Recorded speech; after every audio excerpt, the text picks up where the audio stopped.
Eh, Selamat malam, Bang. Malam Bang Eli. Suara saya cukup terdengar?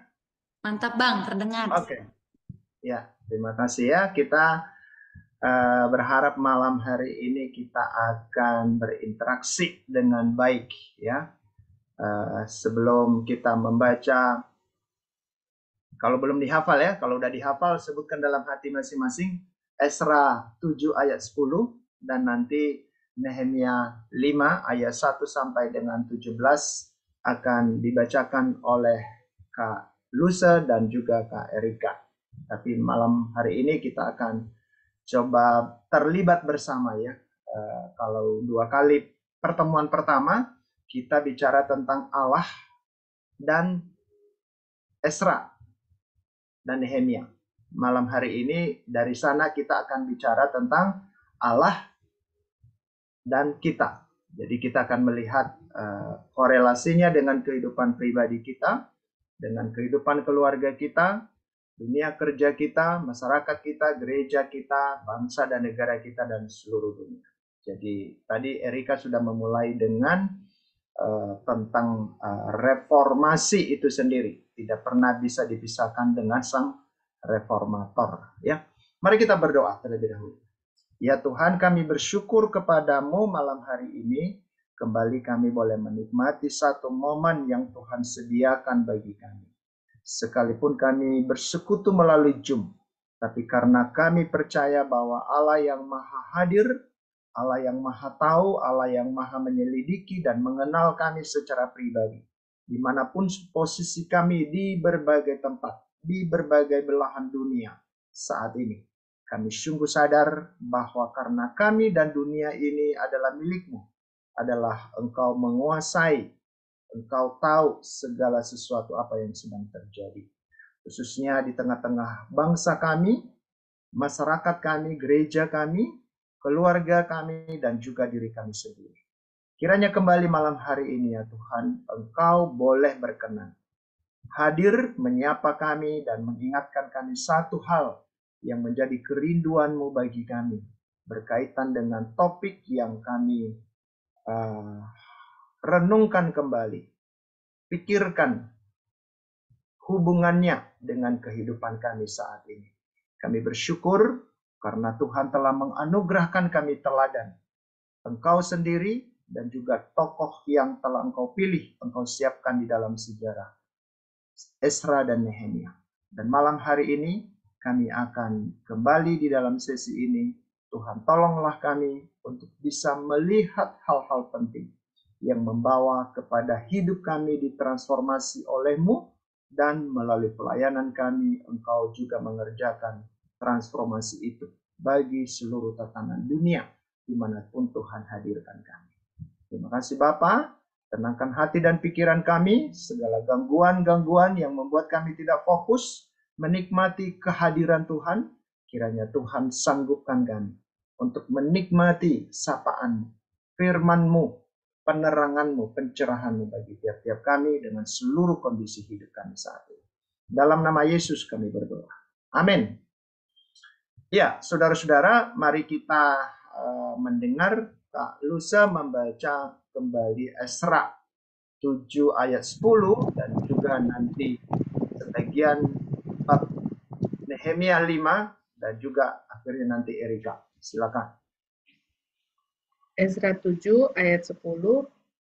Sebab Ezra telah bertekad untuk meneliti Taurat Tuhan dan melakukannya, serta mengajar ketetapan dan peraturan di antara orang Israel. Nehemia pasal yang kelima, ayat pertama sampai dengan yang ke-13, keluhan rakyat dan tanggapan Nehemia. Terdengar keluhan keras dari rakyat dan para istri terhadap sesama orang Yahudi. Ada yang berkata, kami serta anak laki-laki dan perempuan kami banyak. Kami harus mendapat gandum supaya kami bisa makan dan hidup. Ada pula yang berkata, ladang, kebun anggur, dan rumah kami gadaikan untuk mendapat gandum pada masa kelaparan. Juga ada yang mengatakan, kami harus meminjam uang untuk membayar pajak yang dikenakan raja atas ladang dan kebun anggur kami. Sekarang, walaupun kami ini sedarah sedaging dengan saudara-saudara sebangsa dan anak-anak kami sederajat dengan anak-anak mereka, namun kami terpaksa membiarkan anak-anak lelaki dan anak-anak perempuan kami menjadi budak. Bahkan, beberapa anak perempuan kami harus kami biarkan dimiliki orang. Kami tidak dapat berbuat apa-apa karena ladang dan kebun anggur kami sudah di tangan orang lain. Mendengar keluhan mereka dan berita itu, aku menjadi sangat marah. Setelah mempertimbangkannya baik-baik, aku menggugat para pemuka dan para penguasa. Kataku kepada mereka, kamu masing-masing telah makan riba dari saudara-saudaramu. Lalu kuadakan sidang jemaah yang besar terhadap mereka. Kataku kepada mereka, kami selalu berusaha sedapat-dapatnya untuk menebus sesama orang Yahudi yang dijual kepada bangsa-bangsa lain. Tetapi, kamu justru menjual saudara-saudaramu supaya mereka dijual lagi kepada kami. Mereka berdiam diri karena tidak dapat membantah. Aku berkata lagi, tidak patut apa yang kamu lakukan itu. Bukankah kamu harus hidup dalam takut akan Allah, kita, supaya terhindar dari cercaan bangsa-bangsa lain, musuh-musuh kita? Juga aku, saudara-saudaraku, dan anak buahku telah meminjamkan uang dan gandum kepada mereka. Biarlah kita hapuskan utang mereka itu. Kembalikanlah hari ini juga kepada mereka ladang, kebun anggur, kebun zaitun, dan rumah mereka. Juga hapuslah utang mereka, yakni uang serta gandum, anggur, dan minyak yang kamu pinjamkan kepada mereka. Jawab mereka, kami akan mengembalikannya dan tidak akan menuntut apa-apa dari mereka. Kami akan lakukan seperti yang engkau perintahkan. Lalu aku memanggil para imam dan menyuruh orang-orang itu bersumpah untuk menepati janji mereka. Aku juga mengebaskan lipatan bajuku sambil berkata, begitulah setiap orang yang tidak menepati janji ini akan dikebas Allah dari rumahnya dan hasil jeripayahnya. Demikianlah ia dikebas dan menjadi melarat. Seluruh jemaah berkata, amin. Lalu muji-muji Tuhan. Rakyat pun menepati janjinya itu. Juga sejak aku diangkat sebagai bupati di tanah Yehuda, dari tahun ke-20 sampai tahun ke-32 pemerintahan Raja Artasasta. Selama 12 tahun, aku dan saudara-saudaraku tidak pernah mengambil bahan makanan yang menjadi hak bupati. Para bupati sebelumnya yang mendahului aku sangat membebani rakyat. Para bupati itu mengambil dari rakyat 40 shikal perak sehari untuk bahan makanan dan anggur. Bahkan anak buah mereka memeras rakyat. Tetapi aku tidak berbuat demikian karena takut akan Allah. Aku pun mencurahkan perhatian dan pengerjaan tembok itu. Walaupun aku tidak memperoleh ladang, semua anak buahku dikumpulkan di sana khusus untuk pekerjaan itu. Orang Yahudi dan para penguasa sebanyak 150 orang duduk bersama di mejaku. Selain mereka yang datang kepada kami dari bangsa-bangsa sekeliling kami. Setiap hari disediakan atas tanggunganku seekor lembu, 6 ekor kambing domba yang terpilih, dan beberapa ekor unggas. Dan bermacam-macam anggur dengan limpahnya setiap 10 hari. Namun, dalam semuanya itu, aku tidak menuntut bahan makanan yang menjadi hak bupati, karena pekerjaan itu sangat memberatkan rakyat. Ingatlah akan aku, ya Allahku, demi kebaikanku, karena segala yang kubuat untuk rakyat ini. Baik, terima kasih. Teman-teman, ini dua potret ya, yang malam hari ini kembali kita akan coba melihat bagaimana ketetapan hati dari seorang Ezra. Seorang Ezra yang di awal saya sudah ngajak kita menghafal, merenungkan, memikirkan bahwa tentang reformasi yang mentransformasi atau reformator yang mentransformasi, ya. Jadi reformator adalah pelakunya dan reformasi adalah proses kegiatannya, maka menghasilkan dua hal, yaitu berubahnya hidupnya dan berubahnya orang-orang yang menjadi sasaran di mana dia berkarya dan melayani di tempat itu. Dan itu yang kita lihat di dalam sejarah kehidupan, sejarah gereja. Nah, tadi sudah Erika bicara tentang hal yang penting, tentang tidak terpisahkannya. Di mana ada ide gagasan reformasi, maka di situ ada orang yang mentransformasi. Di mana ada orang yang mentransformasi, harusnya tidak pernah bisa dia sanggup mentransformasi sebelum dia mengalami transformasi itu sendiri di dalam hidupnya. Sehingga dia katakan bahwa itu dia ditransformasi dalam kapasitas kita sebagai manusia. Tapi nanti kalau kita perhatikan bagian saya tekankan di awal bahwa bicara tentang reformasi yang mentransformasi atau reformator yang mentransformasi, ini bukan bicara tentang manusia sematanya sebagai alat, tetapi sesungguhnya itu adalah Allah sendiri yang menyatakan diri dan menyatakan karyanya di dalam kehidupan seluruh ciptaannya. Bagian yang kedua tadi firman Tuhan yang kita baca bicara tentang bagaimana menggambarkan sedikit ya, berharap bahwa seluruh kitab Nehemia kita sudah baca ya, atau kita sudah dengar gitu ya. Tapi kita akan melihat tadi bagaimana Nehemia di sana menunjukkan satu empati yang sangat nyata bagi komunitas di dalam. Ketika kita bicara hari Rabu kemarin, bagaimana dia menjadi seorang yang memperhatikan keluhan-keluhan. Dan inilah dasar yang narasi yang menceritakan hal seperti itu. Tapi perhatikan dia melihat dua hal. Dia katakan didasarkan kepada takut akan Tuhan. Tidakkah kamu takut akan Tuhan? Aku takut akan Tuhan. Jadi kata takut akan Tuhan menjadi kata kunci di sana. Kenapa Nehemia bisa melakukan hal itu di dalam segala tindakannya untuk mengalami perubahan yang baru, yang sesuai dengan kehendak Allah di dalam dirinya, dan juga di dalam kehidupan orang-orang yang bersama-sama dengan dia memerintah waktu itu di Yehuda. Ketika melihat bagaimana komunitas di Yehuda itu, orang-orang Israel itu mengalami satu kesulitan, ya, satu persoalan besar, keluhan-keluhan oleh karena masalah utang lah, gitu ya, oleh karena masalah perlakuan yang tidak adil, dan itu bukan bersumber dari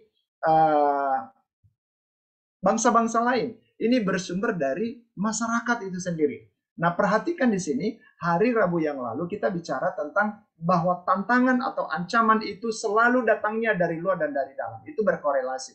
Tetapi sebenarnya dari luar lebih gampang kita menyikapinya asal kita kuat di dalam. Tapi persoalannya, sering sekali persoalannya adalah diri kita dan komunitas kita dari dalam itu begitu rapuhnya, tidak punya daya untuk menyikapi berbagai persoalan-persoalan dari luar. Sehingga nanti kalau kita perhatikan bagian ini, saudara, bahwa Allah merindukan bukan bicara transformasi seperti apa di sananya, tetapi Allah merindukan mulai dari sininya ke sananya. Jadi jangan dibalik. Ketika kita beraksi tanpa keberadaan kita disertai oleh perubahan itu sendiri, maka ini menjadi sesuatu yang semu dan pasti tidak akan bertahan. Ketika kita hanya melihat sebagai satu kegiatan, tetapi kita tidak melihat sebuah pekerjaan Tuhan sepanjang hidup kita, maka kita tidak pernah bisa juga melakukan hal-hal itu dalam hidup kita. Nah, saya akan memulai untuk mengajak kita kembali melihat beberapa area yang mana tokoh Nehemia dan Ezra itu berkarya sebagai reformator yang mentransformasi untuk membangun di tanah perjanjian. Saya sudah ajak kita melihat itu secara detail pada hari Rabu yang lalu, tetapi saat ini saya coba melihat menyoroti beberapa poin, yang empat poin ini. Yang pertama, bahwa wilayah di mana mereka Tuhan hadir mentransformasi bersama-sama dengan mereka, melakukan pembaharuan di dalam berbagai bidang. Dan saya akan coba bagi bait baru, membangun bait baru, membangun peraturan baru, itu yang bicara tentang kitab Ezra. Lalu yang kedua, kota baru dan masyarakat baru. Nah, kedua tokoh ini, saudara-saudara, kita bisa melihat bahwa Nehemia adalah seorang yang bekerja di dalam dunia profesionalnya. Dia sebagai gubernur yang ditunjuk oleh Raja Artasastra di situ, Artasasta. Tapi dikatakan kota baru dan masyarakat baru itu yang menjadi sasarannya. Tetapi di dalam hal nanti misalnya membaca kitab Taurat, nah ini ada dilibatkan imam. Jadi jelas pembedaan pembedaan atau pembagian tugasnya, tanggung jawabnya. Tetapi tidak boleh dipisahkan. Di saat kita pisahkan, maka kita terjebak kepada kesulitan untuk melihat sebuah wujud yang sangat memberikan dampak.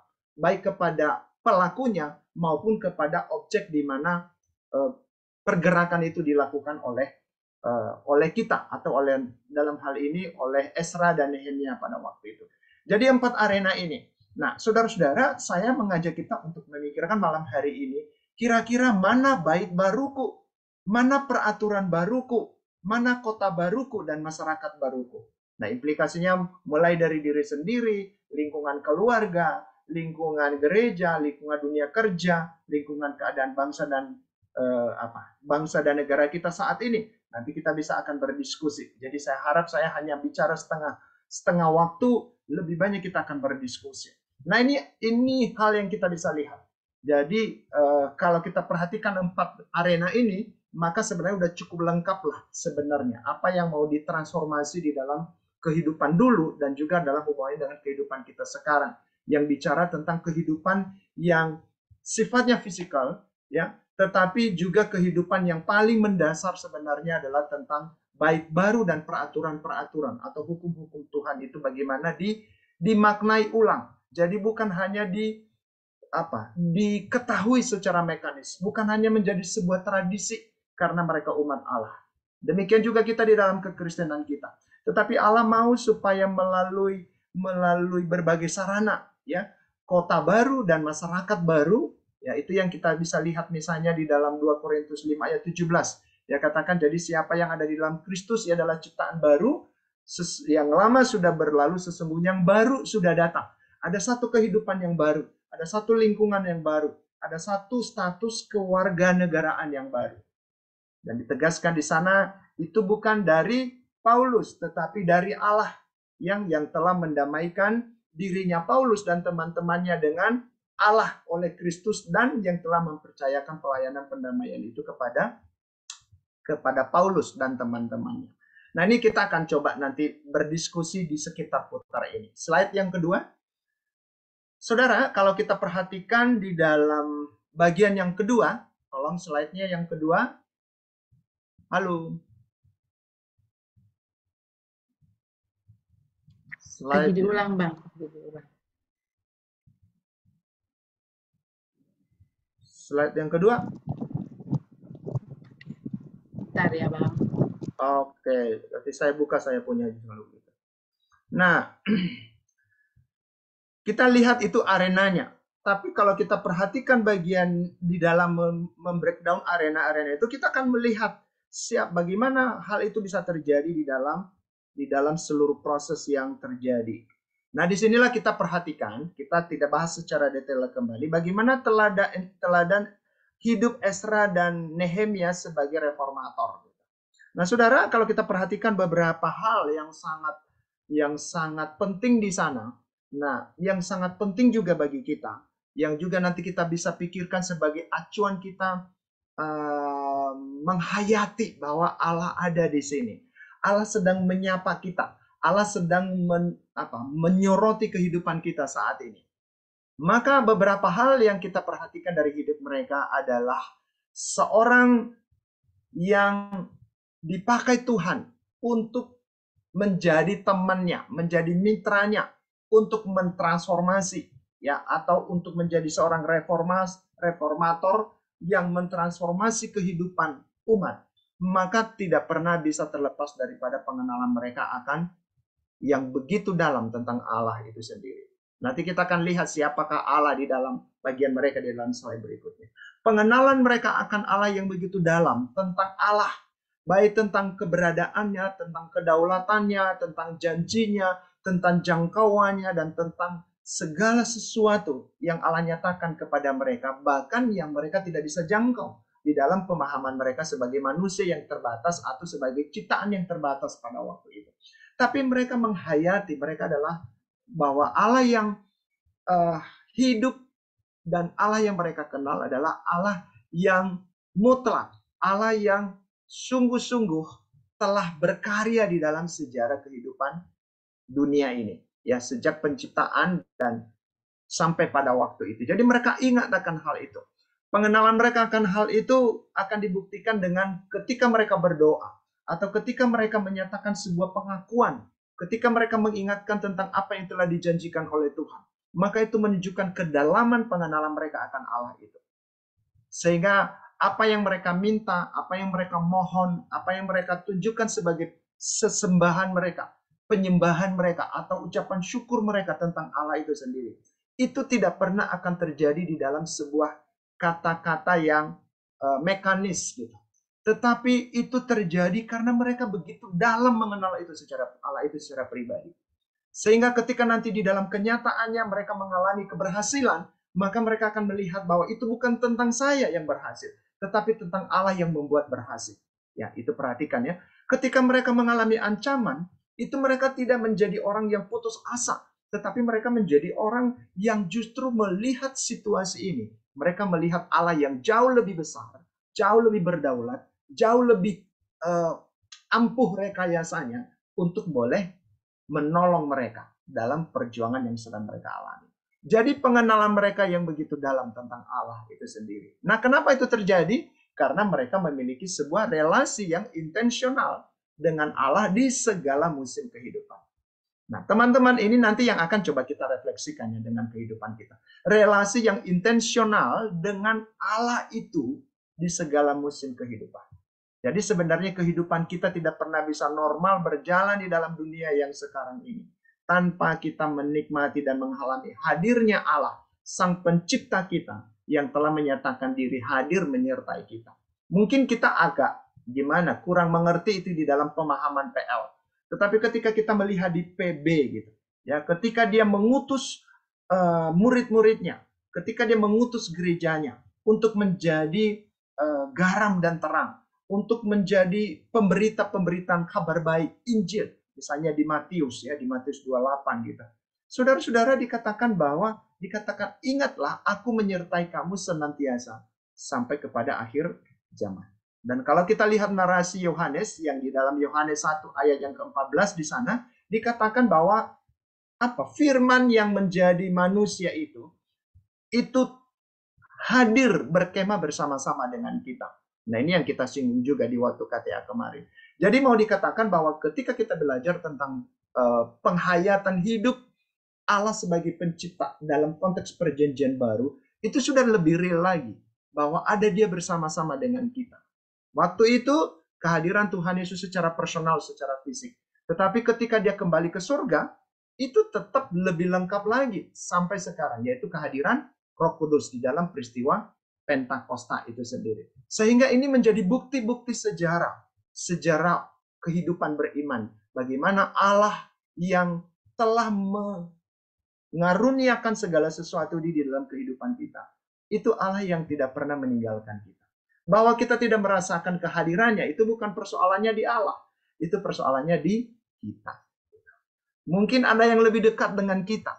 Mungkin masalah kedagingan lah, mungkin masalah pekerjaan kita kah, atau mungkin dosa kesayangan kita kah, atau mungkin orang yang kita senangi dalam hidup ini, ya apakah ya anggota-anggota keluarga gitu, atau misalnya kalau belum keluarga, seorang kekasih dengan kekasihnya gitu, bisa begitu. Jadi suka kita secara pengetahuan mungkin kita tidak akan begitu. Kalau orang tanya, benar nggak kamu menggantikan Allah dengan keluargamu? Kamu menggantikan Allah dengan sahabatmu, dengan pekerjaanmu, atau dengan sesuatu yang lain? Termasuk ketakutanmu. Mungkin kita tidak menyatakan tidak. Tetapi kenyataannya gimana? Nanti kita akan bisa membagikan bagaimana pengalaman kita masing-masing.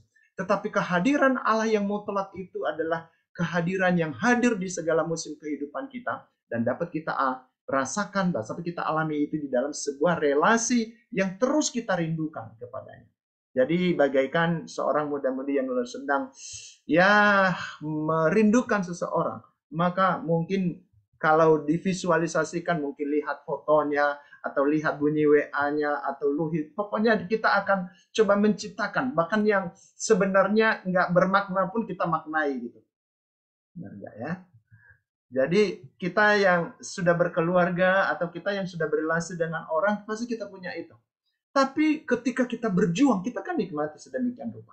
Tetapi kenapa kadang-kadang kehadiran Allah yang sebenarnya jauh lebih dahsyat kehadirannya, kenapa kita tidak alami? Kenapa emosinya kita tidak rasakan sedemikian rupa? Sehingga ini menjadi sesuatu hal yang menyelimuti hidup kita dan membuat kita melihat bahwa segala sesuatunya penuh dengan pergumulan pun, yang penting itu tidak menjadi masalah bagi saya.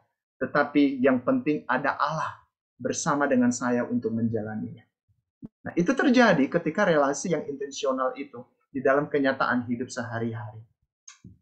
Apa yang kita perhatikan dari mereka adalah dari sisi mereka melihat, yaitu mata yang melihat apa yang Tuhan lihat. Kenyamanan yang dinikmati oleh Ezra dan Nehemia kan sebenarnya kan enak.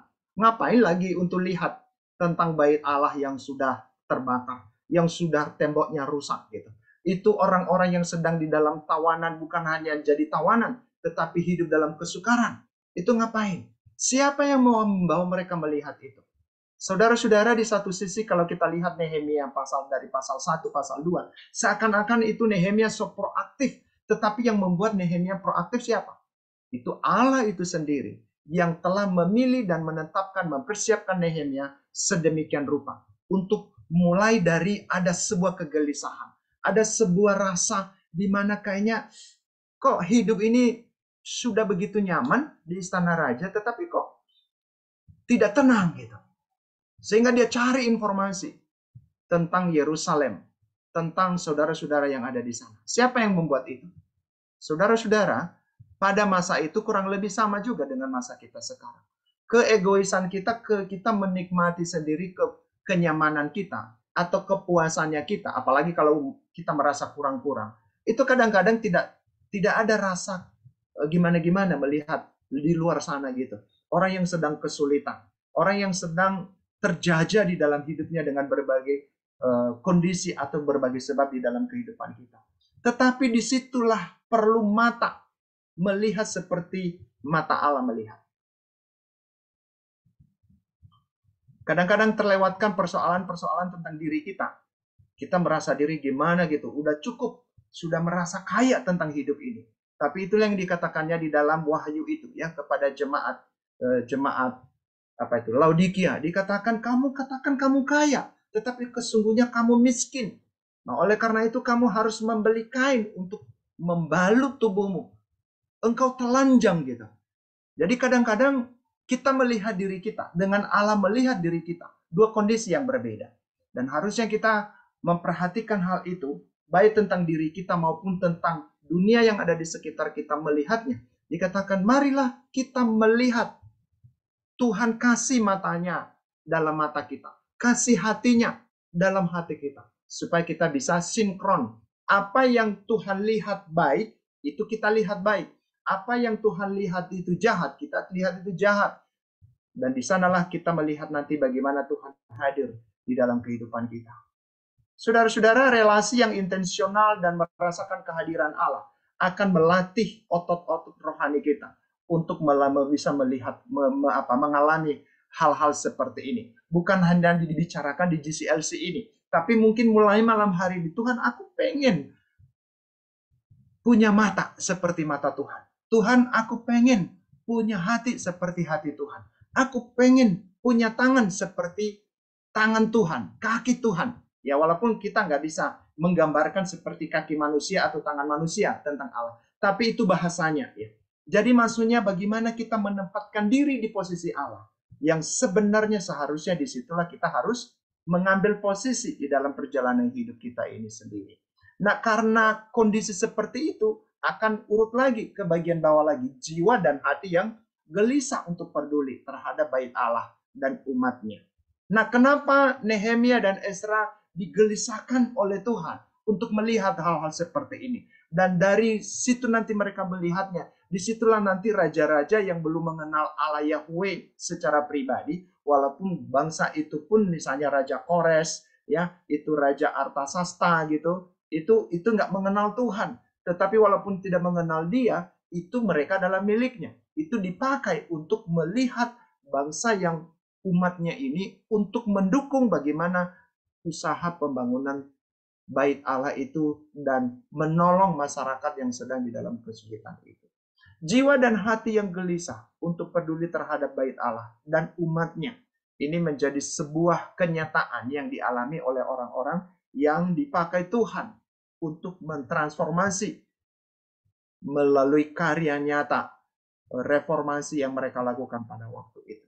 Nah, bagaimana hal itu terjadi? Tentunya dari mata yang punya mata seperti mata Allah. Mereka melihat visi yang nyata dalam aksi. Dan itu yang menggambarkan bagaimana Nehemia pasal 1, pasal 2 juga dengan setelah dapat izin dari raja, itu Jerubabel, itu Ezra juga itu pergi. Jadi bangsa-bangsa pada waktu itu atau raja-raja pada waktu itu Allah yang menggerakkan. Tetapi Allah yang menggerakkan kalau mereka tidak pergi, kalau mereka tidak punya visi. Makanya kalau kita perhatikan kemarin ya, Kak Sandy kan pertanyakan apa yang terjadi di dalam masa 100 tahun itu. Jadi 100 tahun itu sebenarnya menjadi satu persiapan bagaimana Allah merancang. Kalau kita perhatikan ada 5 gelombang yang berangkat dari Babel untuk datang ke Yerusalem untuk membangun kembali. Yang pertama gagal. Jerubabel hanya membangun ibadah-ibadah, tetapi akhirnya diserang lagi. Lalu datanglah si Ezra dan Nehemia. Dan disitulah terjadi sebuah perubahan di dalam kehidupan mereka.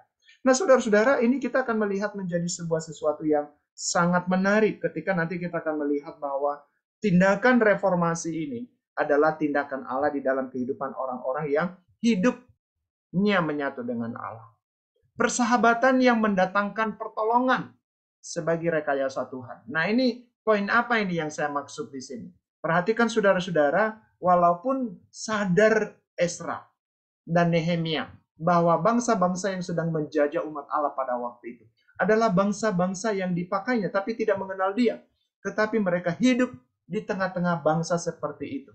Mereka tidak menjadi orang yang eksklusif, tapi mereka menjadi sahabat. Ya, bukan hanya sekedar pasif, tetapi mereka aktif menjadi sahabat. Dan mereka melakukan tindakan-tindakan di dalam kehidupan mereka.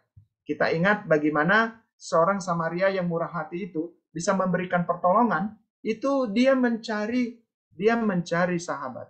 Ya, dia mencari sahabat. Dia bersahabat dengan orang yang sedang mengalami perampokan itu. Ini yang dikisahkan di dalam Kisah Para Rasul. Nah, ketika Tuhan Yesus bicara juga di Yohanes 15, kamulah sahabatku.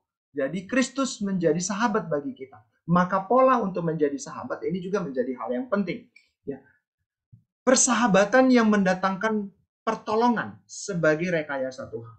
Jadi apa yang kita lihat di sini seakan-akan kita bekerja sama dengan Tuhan. Dalam hubungan kita dengan dunia sosial, masyarakat yang ada di sekitar kita, itu Tuhan pakai. Makanya kita menjadi anak-anak Tuhan, jangan menjadi orang-orang yang hidup menyendiri. Atau ketika merasa rasanya terusik rasa nyaman kita terganggu dengan orang-orang yang punya cara pandang yang beda dengan kita. Kita harusnya jangan menutup diri. Bisa jadi melalui kondisi yang tidak nyaman itu, Allah sedang mempersiapkan Anda untuk menghadirkan dia di sana, sehingga orang yang membuat kita tidak nyaman itu akhirnya berjumpa dengan Allah. Ketika berjumpa dengan Allah, maka akhirnya kita menikmati satu persahabatan yang penuh dengan makna di dalam relasi kita dengan Dia dan juga relasi kita bersama dengan Allah itu sendiri. Nah, kita nggak tahu, tetapi firman Tuhan, Alkitab menceritakan banyak hal seperti ini. Makanya jangan hidup di dalam zona nyaman diri, tetapi biarkanlah zona nyaman diri itu dimasuki oleh sesuatu yang mengganggu, sehingga kita akan semakin kokoh. Kita nikmati kenyamanan itu, tapi marilah kita menjaga di dalam satu keseimbangan. Saudara-saudara, sering sekali orang gagal tidak sampai tujuan Allah di dalam hubungannya dengan orang-orang lain, ya. Apapun tujuannya, apakah hubungan kerja, apakah hubungan keluarga, apakah hubungan untuk mencari teman hidup, apakah hubungan untuk membangun sahabat di dalam pelayanan, atau apapun relasi itu. Karena kita tidak mau terusik rasa nyaman kita. Kita tidak mau kalau akhirnya harga diri kita gimana gitu. Bagaimana kalau saya ditolak? Kalau menyatakan aku cinta padamu tetapi ditolak. Ya kan dia punya hak untuk menolak dong. Dan saya punya hak juga untuk menyatakan aku suka padamu. Kan gak ada masalah. Yang penting Allah hadir di sana. Nah, tentunya di sini bukan sesuatu yang yang tiba-tiba, tapi inilah proses persahabatan dengan Tuhan akan membuat kita enak bersahabat dengan dunia. Sejahat apapun dunia itu, kita bisa melihat dari cara Tuhan melihatnya gitu. Dan itu yang terjadi di dalam lingkungan masyarakat pada waktu itu. Ketakutan bagi orang Israel ketika mereka kembali ke bait Allah. Itu mereka tidak punya pengharapan lagi. Gimana ya, udah hancur bait Allahnya, lalu juga masyarakatnya susah untuk membangun satu kota baru di situ. Tetapi disitulah kita bisa melihat bagaimana sekembalinya pembangunan bait Allah itu dan orang orang yang kembali dari pembuangan itu sungguh-sungguh menggambarkan kembali bait Allah yang dahulu. Nah, itu makanya ini yang menjadi sebuah visi yang dikerjakan oleh Nehemia dan Ezra dengan proses yang sebelumnya itu didahului dengan kehadiran dua rombongan sebelumnya gitu.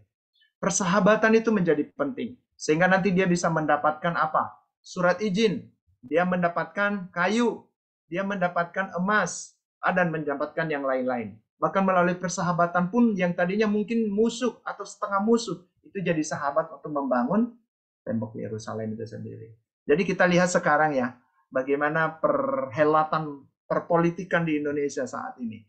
Kita lihat ini, aduh, kita kayak dikocok-kocok pikirannya, dikocok-kocok hatinya gitu. Tapi saudara-saudara, saya semakin menikmati bahwa disinilah dalam kondisi seperti ini, disinilah penting kita berpegang teguh. Tuhan ada di sini.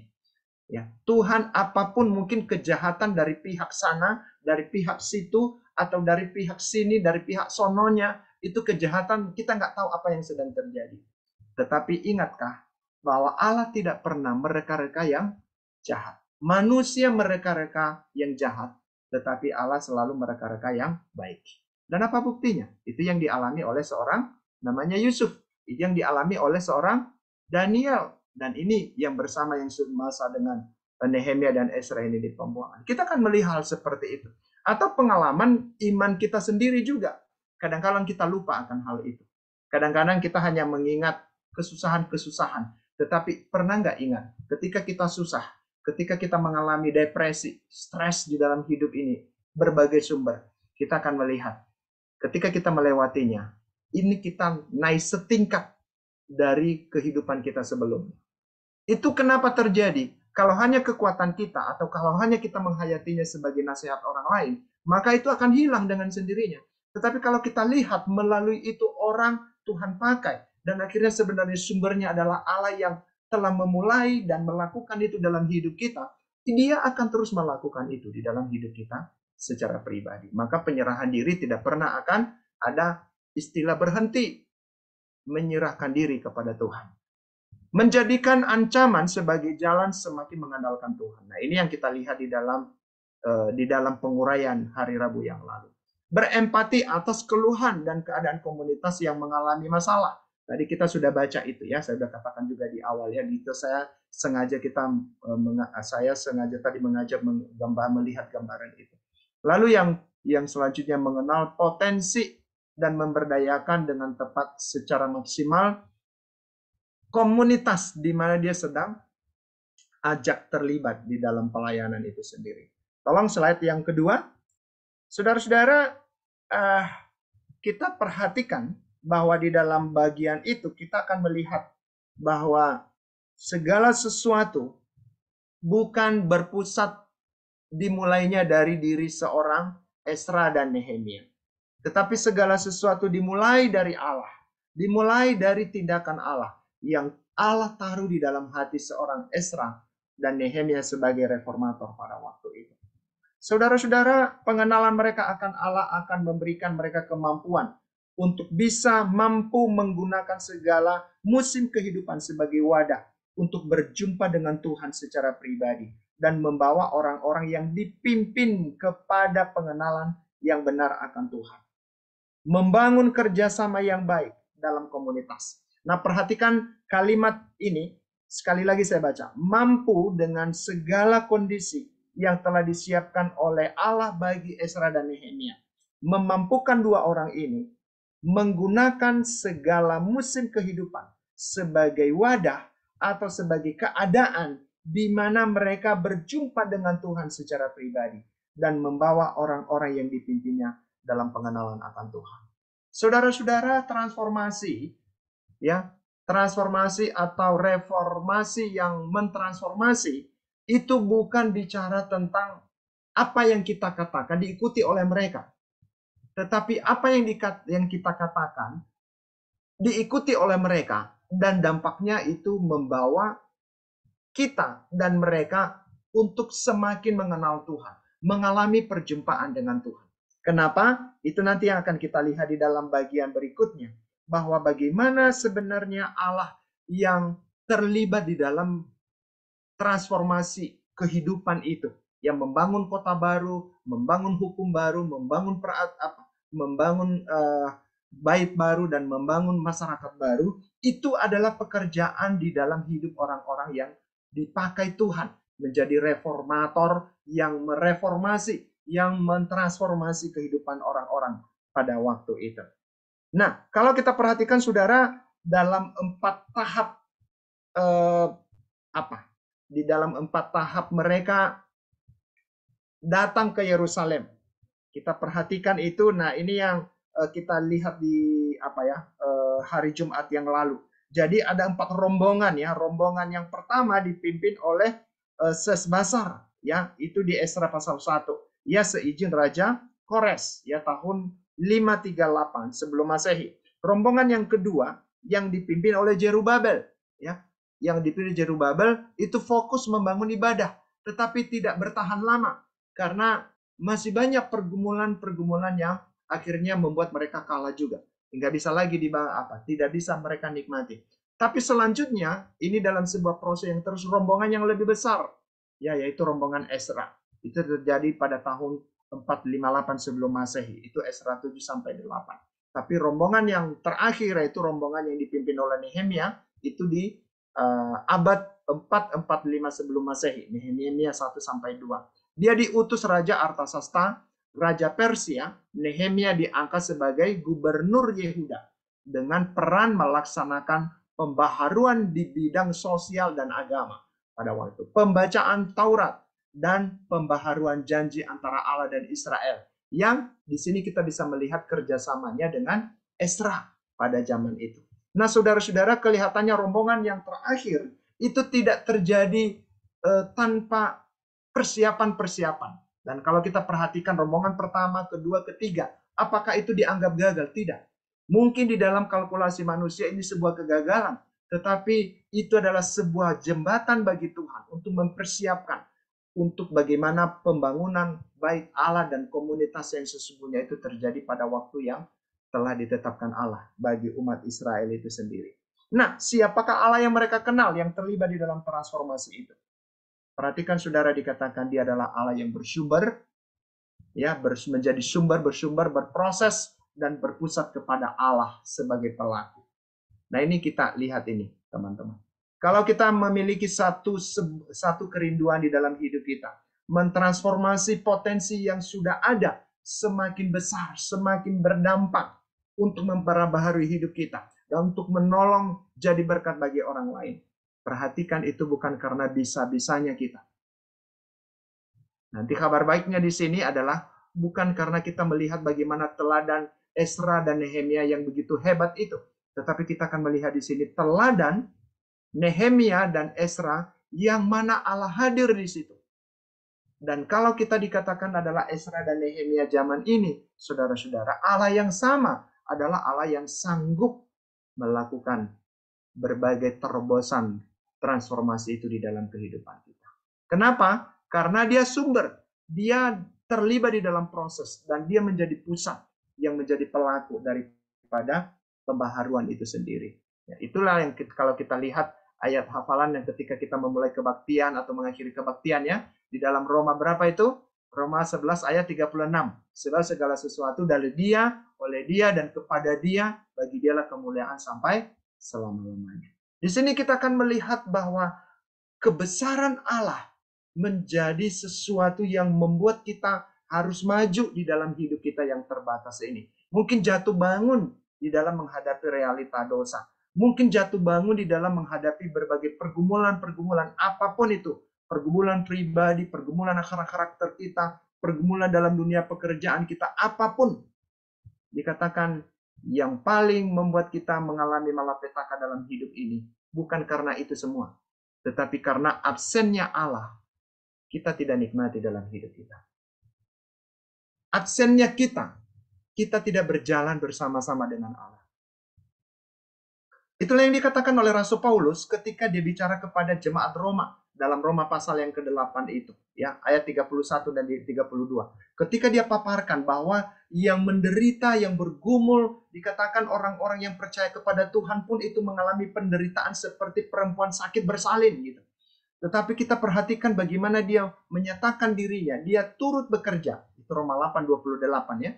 Dia katakan bahwa kita tahu sekarang bahwa Allah turut bekerja untuk mendatangkan kebaikan ya bagi mereka yang mengasihi Dia, yaitu bagi mereka yang terpanggil sesuai dengan rencananya. Kalau kita urut ke bawah, kita adalah orang-orang yang telah menjadi pilihan Allah, yang menjadi anak-anak Tuhan, yang sudah merasakan satu kehidupan bersama dengan Dia. Dikatakan, jika Allah di pihak kita, siapakah yang dapat melawan kita? Dia yang tidak menyayangkan anaknya sendiri dan menyerahkannya bagi kita. Anaknya sendiri. Berapa harganya? Tidak bisa dihargai secara manusia. Tetapi diserahkan untuk kita. Mana mungkin dia tidak menyerahkan segala sesuatu yang kita butuhkan menurut dia. Bersama-sama dengan dia yang telah menjadi bagian kita, menjadi harta waris kita. Saudara-saudara, ini menjadi sebuah pengharapan yang membawa kita di tengah-tengah kondisi, sulit ini, sulit saya berubah karakternya, sulit saya membayar harga, sulit saya membagi waktu, sulit, semua serba sulit. Jadi itu yang membuat kita yang membuat kita frustrasi dalam hidup ini. Kita membuat mengurung diri kita sendiri dalam pikiran kita sendiri. Bahkan kadang-kadang kalau bisa kita mengurung Allah dalam pikiran kita sendiri. Menganggap lebih besar kekhawatiran saya, lebih besar ketakutan saya daripada Allah yang maha besar itu. Mungkin kita nggak bicara secara teoritis. Orang tanya, wah mana mungkin kita katakan begitu. Tapi kenyataannya, kenapa kamu dikuasai oleh kekhawatiran? Bukan karena Allah nggak sanggup. Tetapi perhatikan dirimu, kamu melakukan nggak apa yang menjadi bagianmu sebagai orang yang ditempatkan Tuhan dan diizinkan Tuhan untuk mengalami pergumulan-pergumulan itu. Sehingga melalui kesulitan itu terjadi sebuah transformasi di dalam berbagai situasi sulit, kecil, atau sulit besar di dalam kehidupan kita. Kenapa saudara-saudara kita perhatikan di sini Allah yang melakukan sesuai dengan janji dan bertindak pada waktunya. Itu yang kita lihat dalam gambaran pembangunan 4 arena yang ditransformasi itu. Yang ketiga, Allah melakukan secara utuh dan menyeluruh. Jadi bukan hanya setengah-setengah. Nah, kalau kita perhatikan rombongan pertama, kedua, ketiga, kok sepertinya rombongan yang keempat ini berhasil. Nah, itu bukan karena hebatnya Nehemia dan Ezra gitu. Tapi perhatikan itulah waktu Tuhan yang tepat. Dalam rombongan yang pertama, kalau Tuhan izinkan berhasil, itu pun sebenarnya berhasil. Tetapi kenapa seakan-akan terjadi sebuah penundaan? Itu ada proses yang harus dibereskan. Ya, pergolakan politik secara lingkungan sosial pada waktu itu menjadi sebuah mempengaruhi kalau kita lihat dari situasi sosialnya. Samalah dengan kondisi yang sedang kita alami saat ini. Wah, kira-kira nanti bagaimana ini pendaftaran tentang calon presiden dan calon wapres nanti ini gimana gitu. Ini dua pasang sudah mendeklarasikan. Satu pasang dideklarasikan tapi nggak ada di situ. Tapi perhatikan media sosial hari ini ya gencar juga gitu. Nah, tapi saudara-saudara kadang-kadang kita frustrasi melihat media sosial sekarang kayak dikocok-kocok pikiran kita. Saya lihat beberapa orang suami istri menjadi berantem gitu. Itu saudara bersaudara karena beda pandangan politik gitu. Nah, kadang-kadang kita ini suka membuat kita pusing sendiri karena pikiran dan tindakan kita sendiri. Saya pikir ini bukan berarti kita menjadi orang yang apatis atau nggak mau tahu lah. Tetapi dalam arti ketika kita mau tahu, kita melihat bahwa ada Allah yang maha tahu tentang apa yang sedang terjadi di dalam dunia perpolitikan kita saat ini. Maka hal yang kita lakukan Lakukan bagianmu dan nikmati Allah hadir di dalam proses itu. Kalau kita jadi korban pun nggak pernah terjadi di luar izin Allah. Kita jadi korban.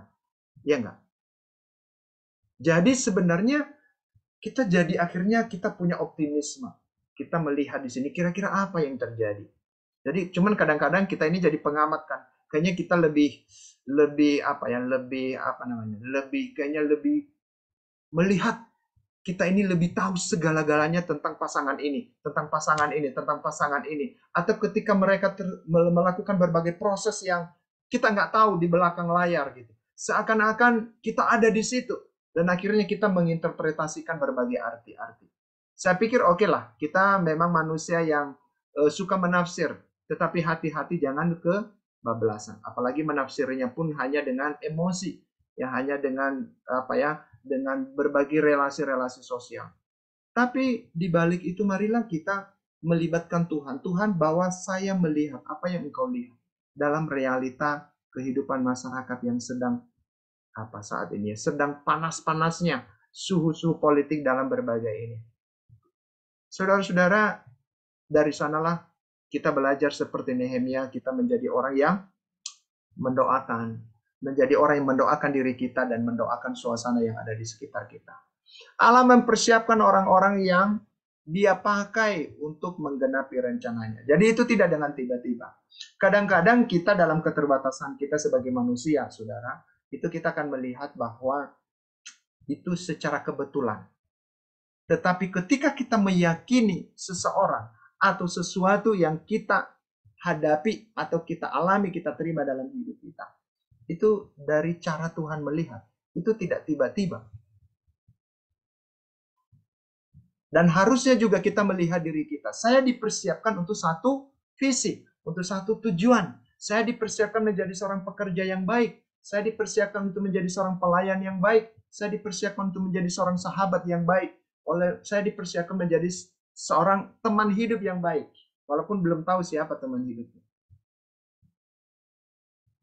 Kadang-kadang kita merindukan seseorang yang ideal menurut kita. Tetapi kita tidak mempersiapkan diri kita untuk menjadi orang yang ideal ke situ.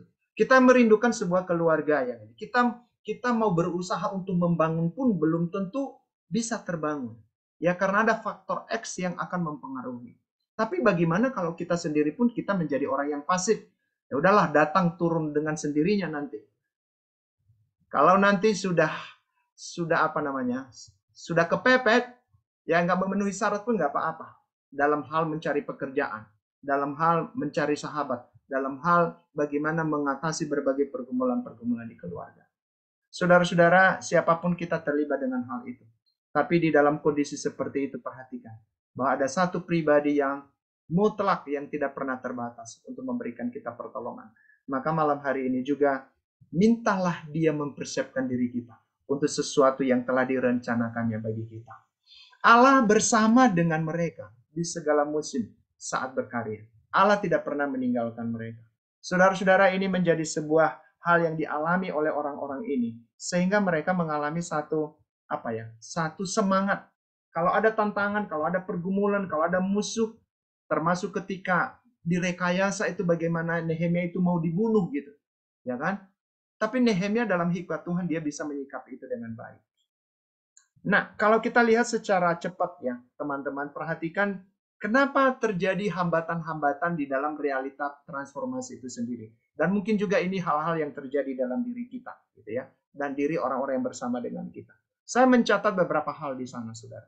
Dia katakan bahwa status umat, ya, tanpa makna atau pengenalan dengan relasi yang memang seperti yang ditekankan di awal tadi. Status tanpa makna.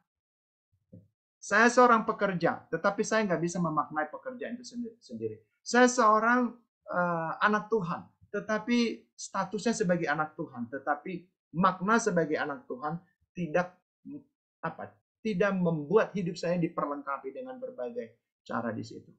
Kenyamanan hidup yang tidak seimbang, ya. Allah tidak melarang kita hidup menikmati kenyamanan, tetapi kenyamanan di dalam kondisi tidak nyaman pun kita bisa nikmati.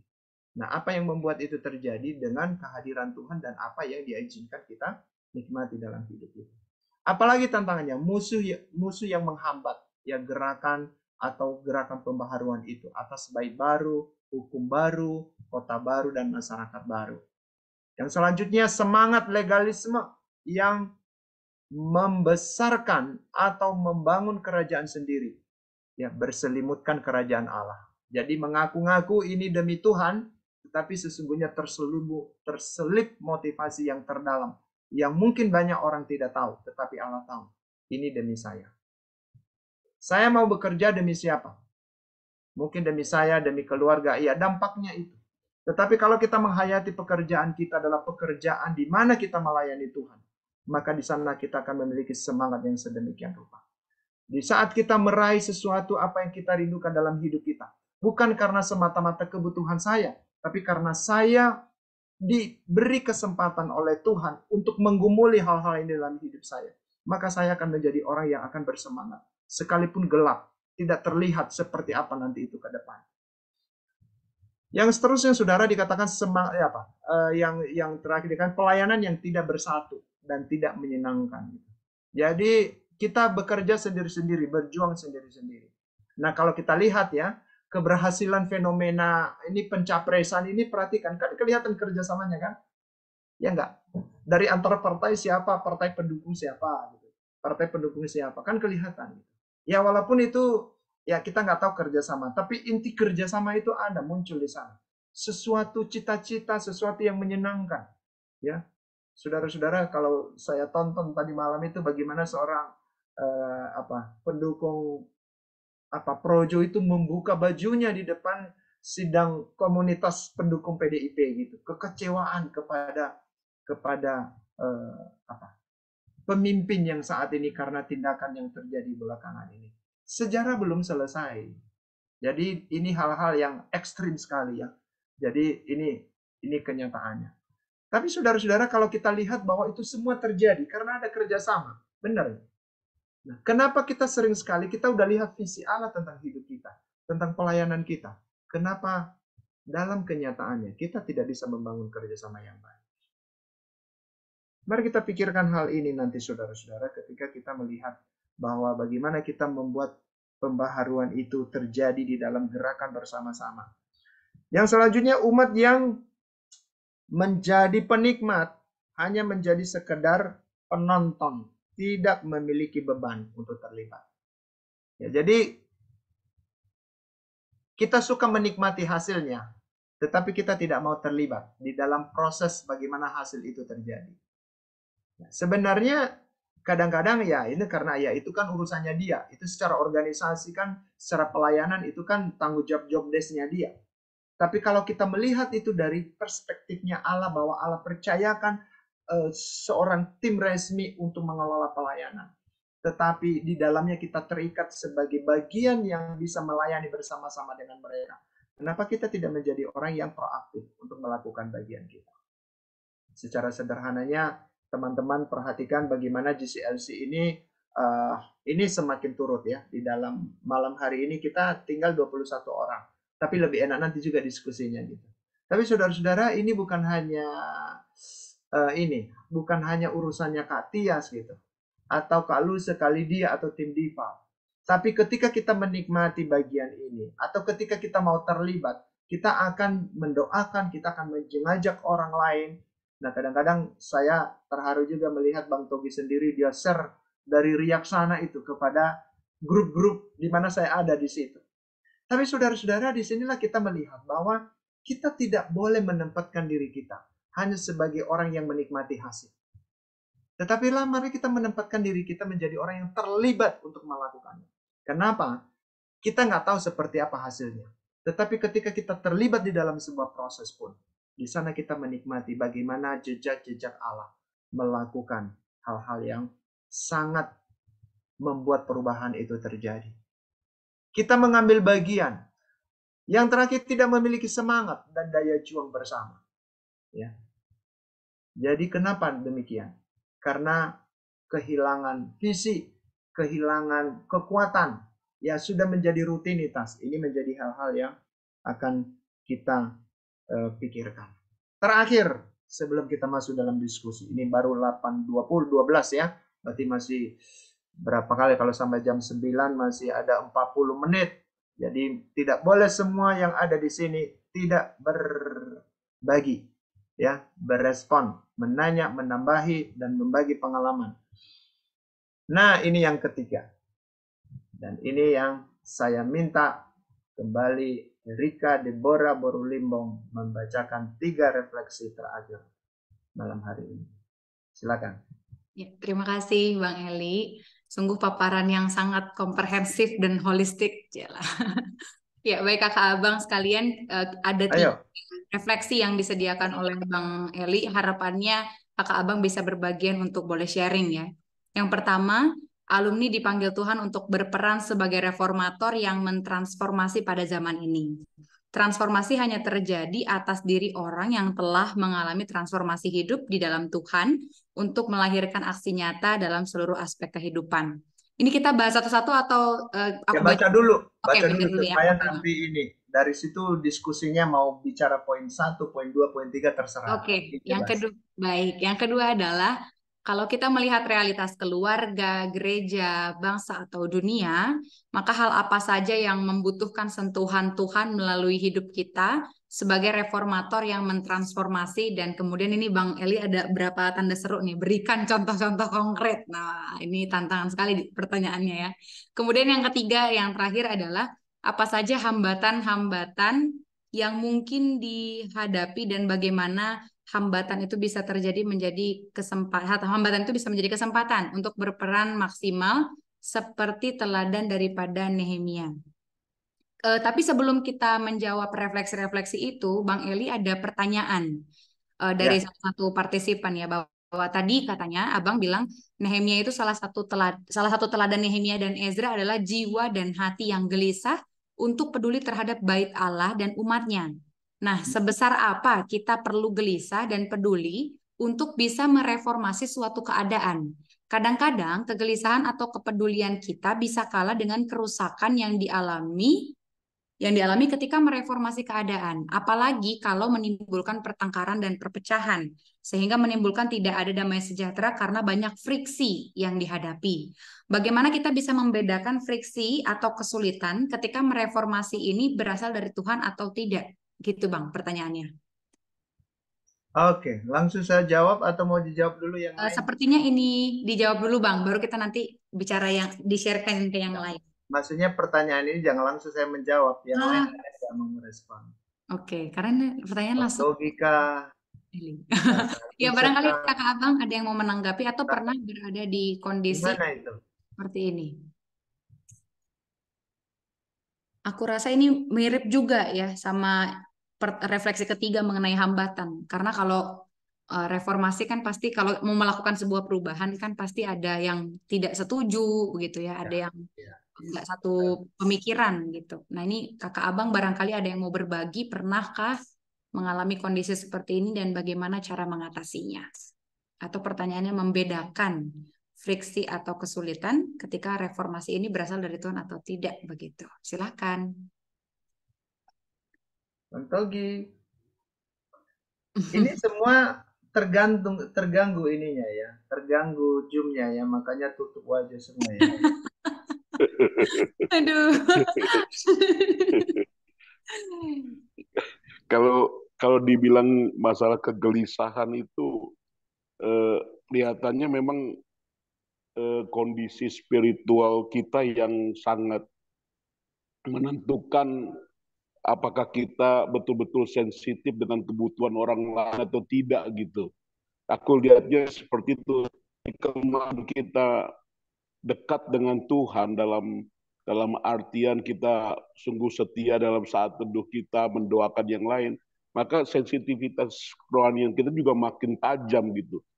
Pengalaman yang aku hadapin di sini, suatu kali aku parkir mobil di dekat masjid, terus timely orang-orang itu mau sembahyang Jumatan, dan banyak orang yang kayaknya terlambat, akhirnya mereka lari-lari gitu. Tiba-tiba mataku itu melihat mereka seperti berlari menuju ke neraka. Sampai aku sendiri menangis gitu. Loh, Tuhan, kasih dong kesempatan saya bisa belajar bahasa Arab sehingga saya bisa mengabarkan Injil kepada mereka, sehingga mata yang melihat mereka berlari-lari itu menuju jurang eh, kehancuran itu justru saya bisa stop gitu. Saya melihat sih itu yang paling pengalaman ya, sekalian berbagi. Kalau kita tidak peduli lagi sama sekitar kita, kita melihat orang lain, oh iya nggak apa-apa mereka ke masjid ya ke masjid aja. Eh, Malah sama beberapa orang yang aku pernah ngobrol, kan banyak jalan menuju ke Roma. Ya, Benar. Oke, makasih Bang Togi. Lempar ya. Sepertinya Ya, begitu, Bang. Iya. jadi memang apa ya? eh, Kegelisahan secara manusiawi tidak cukup membuat kita bisa membedakan. Nah, perhatikan bagaimana kegelisahan itu dialami oleh Nehemia. Ini bukan hanya karena dia lihat situasi, tetapi karena Tuhan bekerja dari dalam hatinya. Bagaimana membuat si melihat situasi yang dilihat itu, Tuhan kayaknya memberikan sebuah titik di mana dia mengalami satu keadaan yang beda dengan keadaan-keadaan yang lain. Jadi kegelisahan membedakan itu susah diketahui oleh orang lain. Tapi kita tahu sebenarnya ketika kegelisahan itu datangnya dari Tuhan. Dan Tuhan tanamkan di dalam diri kita. Nah, cuman kadang-kadang Tuhan sudah memulai itu. Tapi karena berbagi ketakutan atau karena kita menghambat cara Allah membuat kita menjadi orang yang harus gelisah tentang keadaan itu bisa juga terjadi. Nah, disitulah persoalannya. Dan disitulah kita membutuhkan apa ya, kerohanian, ya, satu spiritualitas yang mempengaruhi ke sana gitu. Nah, salah satunya adalah sebenarnya janganlah kita hidup menikmati kesalehan pribadi sendiri, tetapi kesalehan kita harusnya mempengaruhi kesalehan sosial yang ada di sekitarnya kita. Jadi keprihatinan kita, keprihatinan Allah hanya dapat kita lihat kalau berkorelasi dengan kerohanian kita, ya, kerohanian kita melihat dunia yang ada di sekitar kita. Kalau tidak demikian, nggak terjadi apa-apa. Jadi sebelum kita menghadapi ini ya, bisa kita langsung diancam, langsung dibunuh gitu ya, kan langsung kita bisa menentukan sikap itu, entah kita lari atau kita melawan atau kita bertahan gitu, kita bisa melakukan. Nah kadang-kadang biasanya kita bisa berespon terhadap hal-hal yang memang itu langsung menyentuh dengan pribadi kita. Tetapi kalau kita lihat di dunia sekitar kita secara keseluruhan, nah itu kadang-kadang memang membutuhkan kerohanian untuk bisa melakukannya. Gitu deh. Oke, terima kasih Bang Eli. Mungkin tambahannya sedikit kalau aku counter, kalau misalnya kita lihat dari slide Bang Eli yang mengenai hambatan itu poin 4, semangat legalisme itu kerap kali juga jadi apa ya, persimpangan yang tipis antara ini pekerjaan Tuhan atau jangan-jangan motivasi pribadi gitu. Jadi mungkin perlu ditelisik terus-menerus mengenai niat mereformasi sebuah keadaan, apakah ini betul adalah dorongan dari Tuhan atau jangan-jangan hanya untuk kepuasan pribadi atau kenyamanan pribadi gitu. Memang pekerjaan sebagai reformator ini bukan pekerjaan sehari dua hari ya, tapi begitu panjang waktunya. Kembali ke 3 poin refleksi yang tadi di-sharingkan Kakak Abang, sudah bisa dimulai. Silahkan siapa saja untuk menjawab refleksi atau menanggapi refleksi yang poin mana saja begitu ya. Tidak harus structure 1, 2, 3, tapi silahkan mau memulai dari poin yang mana saja. Ini kalau diam-diam gini Bang Eli boleh ditunjuk gak sih sebenarnya atau kita menunggu respon ya? Terserah. Kan ada kuasa di tanganmu menunggu. Oh gitu ya. Oke.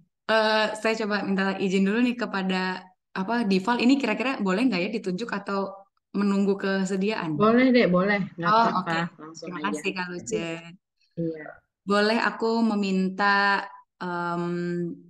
Bang Semi ya. Bang Semi boleh untuk berbagi dengan kita terkait 3 poin refleksi ini Bang. Kalau memungkinkan untuk bisa berefleksi. Halo, Bang Semi. Siapa dek tadi? Suaranya Semi. putus tadi. Oh ya, Bang Semi, Bang Semi. Bang Sami ada Silakan Bung Semi. boleh Bang sharing.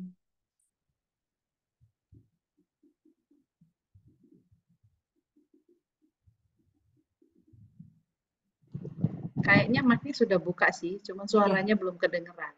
Betul, aku baru mau bilang. Iya, ada atau mungkin bisa Bang Semi apakah ada kendala audio atau seperti apa? Oh, oke, audionya untuk bersuara sedang bermasalah sepertinya begitu. Sambil aku tunjuk yang lain, boleh barangkali Bang bisa di-sharingkan via chat, nanti aku bacakan. Terima kasih responnya. Oke, terima kasih responnya Bang Semi. Aku mau minta, ini deh, aku minta tolong Kak Jessica untuk boleh sharing Kak terkait dengan 3 poin refleksi yang Bang Eli sharingkan ke kita hari ini. Kak Jessica, silahkan Kak.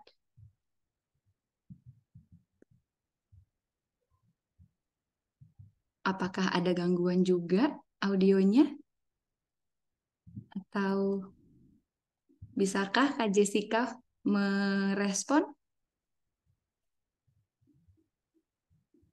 Iya, sepertinya tidak ada respon. Mungkin sedang ke toilet kali ya. Oke, ternyata cukup sulit ya menunjuk alumni untuk berbagi ini. Oke, semoga yang ini berhasil. Boleh kepada Kak Primans Esa Luki. Kak Primans Esa Luki Sitompul, silahkan bisa sharing untuk menanggapi 3 poin refleksi pada malam hari ini.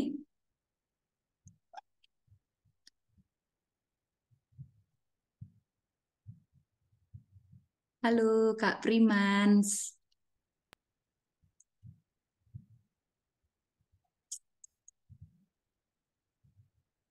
Atau barangkali dari Kak Luce dulu Kak, ada yang mau ditanggapi nggak Kak untuk 3 poin ini Kak? Ya, boleh. Suaranya ini jelas ya. Tadi sempat agak putus-putus ya. Jelas Kak. Kalau aku sih memang apa namanya yang kedua ini ya, melihat realitas keluarga, gereja, bangsa, dunia, apa saja yang membutuhkan sentuhan Tuhan melalui hidupmu sebagai reformator yang mentransformasi.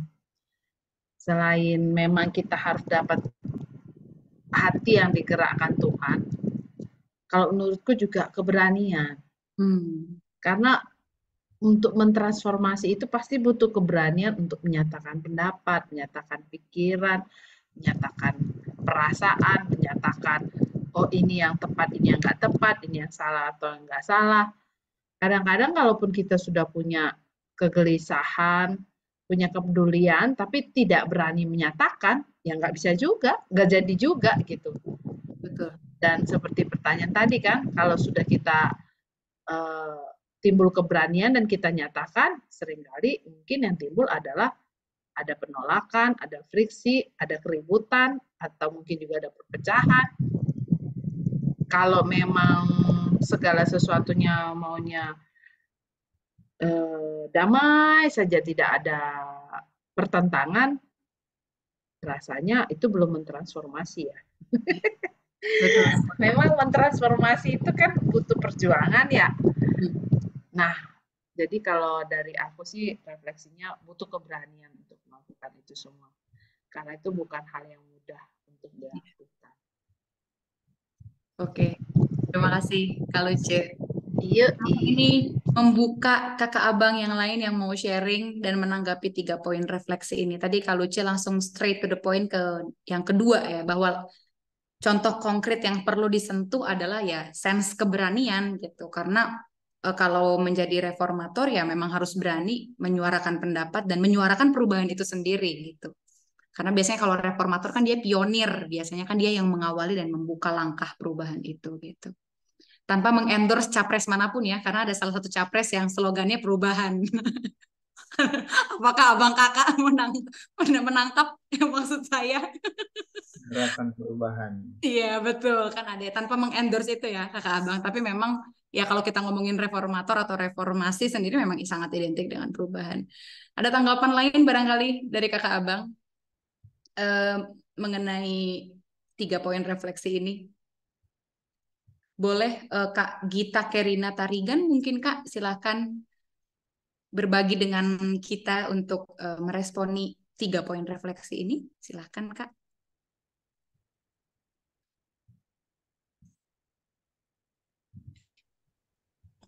Ya, Atau sudah bisa Selamat juga malam. kalau ada lewat chat sudah gitu. dibuka Kak, Kalau sudah bisa. dibuka oleh Kak Gita Oh, via sudah. Oke, silakan audionya. Silakan Kak. kita. Oke, selamat malam Bang Eli, Kak Luce, teman-teman semua. Mohon maaf nggak bisa Malam. pagi Gak saya. apa-apa. Kak, silakan. Ya, terima kasih buat eh, bagian yang dibukakan oleh Bang Eli di minggu ketiga. Eh, Kemarin sempat ikut cuma di yang pertama, yang kedua nggak ikut, dan yang ketiga ya bersyukur bisa kembali bergabung dan menikmati eh, apa yang disampaikan oleh Bang Eli mengenai eh, reformasi dan transformasi. Ya, kalau dari bagian refleksi ini semakin eh, ditegur dan semakin untuk dikuatkan juga bahwa ternyata kita para alumni itu eh, wajib dan harus gitu ya memberikan peran sebagai reformator gitu ya di mana kita Tuhan tempatkan eh, di tengah-tengah dunia ini gitu. Jadi eh, kalau saya pribadi di profesinya sebagai seorang perawat di rumah sakit, salah satu rumah sakit jiwa di Jakarta, daerah Grogol. Nah, ketika melihat kondisi real yang ada di tengah-tengah kehidupan, mungkin saya boleh sharing untuk mungkin di lingkungan pekerjaan gitu ya. Bagaimana ada kegelisahan yang pada waktu awal kita melihat rumah sakit jiwa, Tuhan tempatkan kita sebagai seorang perawat yang mau mengasihi, memiliki hati yang tulus untuk melayani orang-orang yang dengan gangguan jiwa gitu ya. Tapi ternyata apa yang kita eh, harapkan tidak semua seperti yang kita harapkan gitu ya. Ada saja kondisi yang mungkin membuat kita kok seperti ini gitu ya.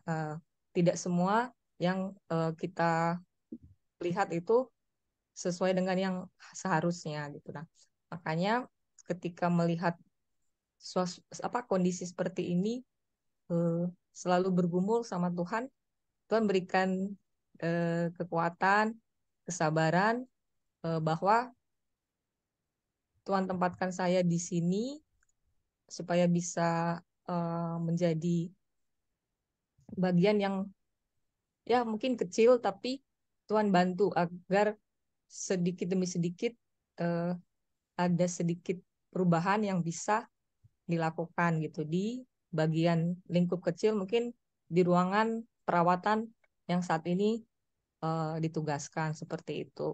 Karena ternyata ketika menghadapi orang dengan gangguan jiwa, seorang petugas kesehatan ataupun seorang nakes belum tentu juga bisa mampu dengan sabar untuk eh, menanggapi gitu ya. Artinya banyak hal-hal juga yang kami juga sebagai seorang perawat harus terus berjuang untuk bisa sama-sama melayani dengan tulus dan dengan sabar seperti itu. Dan ketika melihat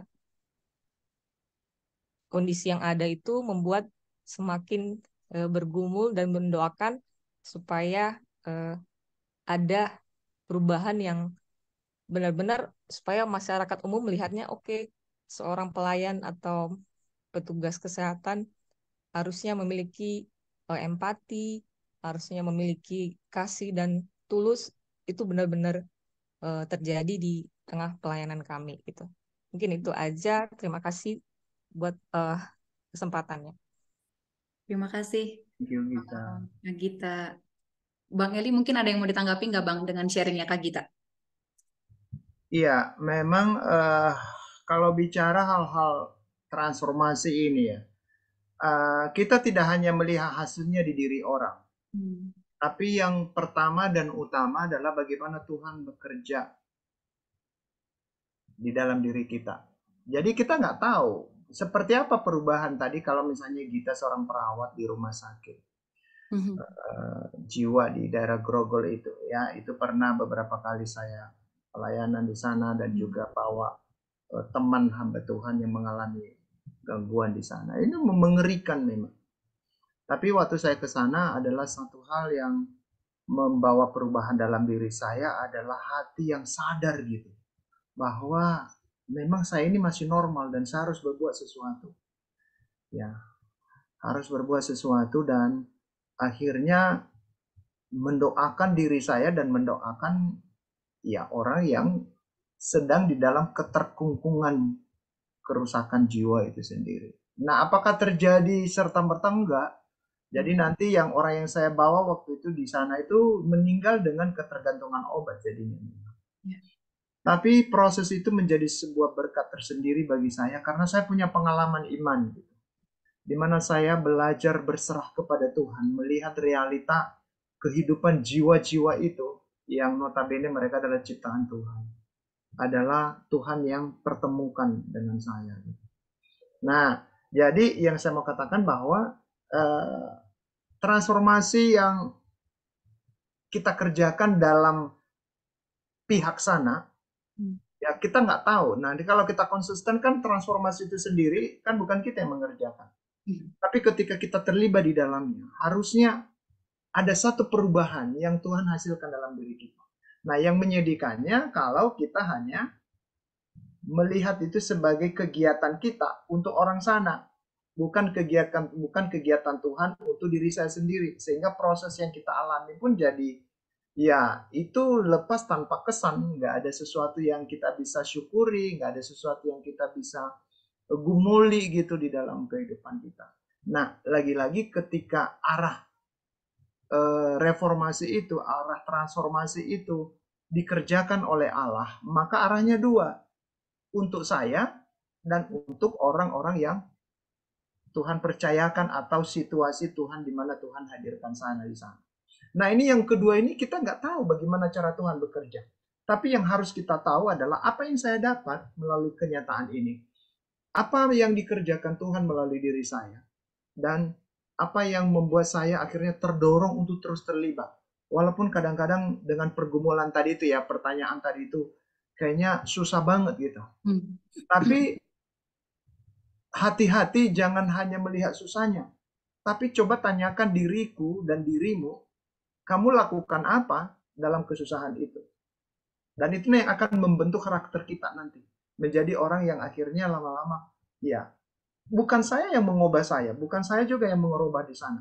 Tetapi saya dilibatkan Tuhan, terlibat di dalam proses perubahan itu. Saya melihatnya begitu, sehingga kadangkala dalam perjalanan iman saya, dalam perjalanan pelayanan saya, kadang-kadang saya tidak menjadi orang yang dikuasai oleh frustrasi ketika saya sudah melakukan bagian saya. Menghadapi keluarga, menghadapi anak-anak pun kadang-kadang ya lain zamannya dengan orang tua dulu, dengan orang tua sekarang kan apapun ini. Kadang-kadang kita frustrasi kan, orang tua frustrasi menghadapi keluarga, menghadapi anak-anak. Tapi oke, itu kenyataan. Tapi mari kita tanya diri kita sebagai orang tua, kita sudah melakukan nggak apa yang semaksimalnya kita bisa lakukan sebagai orang tua. Nah, kalau kita sudah melakukan itu dan terus berupaya melakukan lagi, mungkin belum kelihatan hasilnya.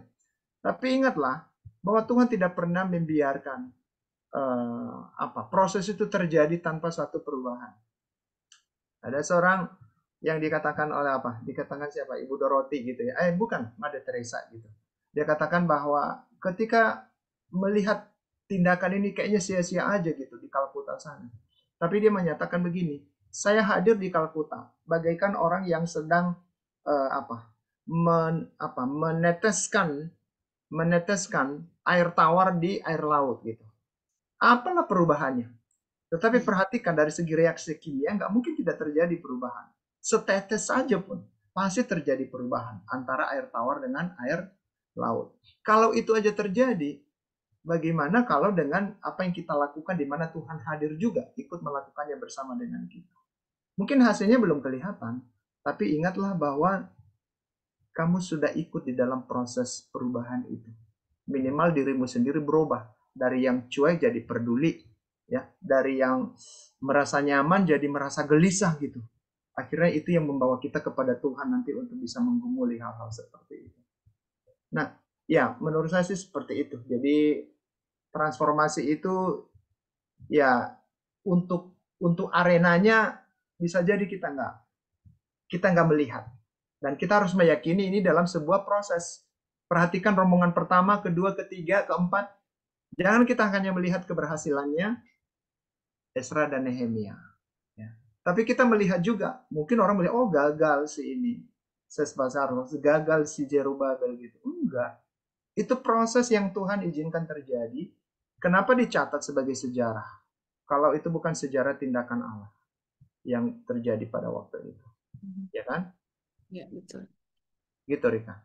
Oke, terima kasih Bang Eli.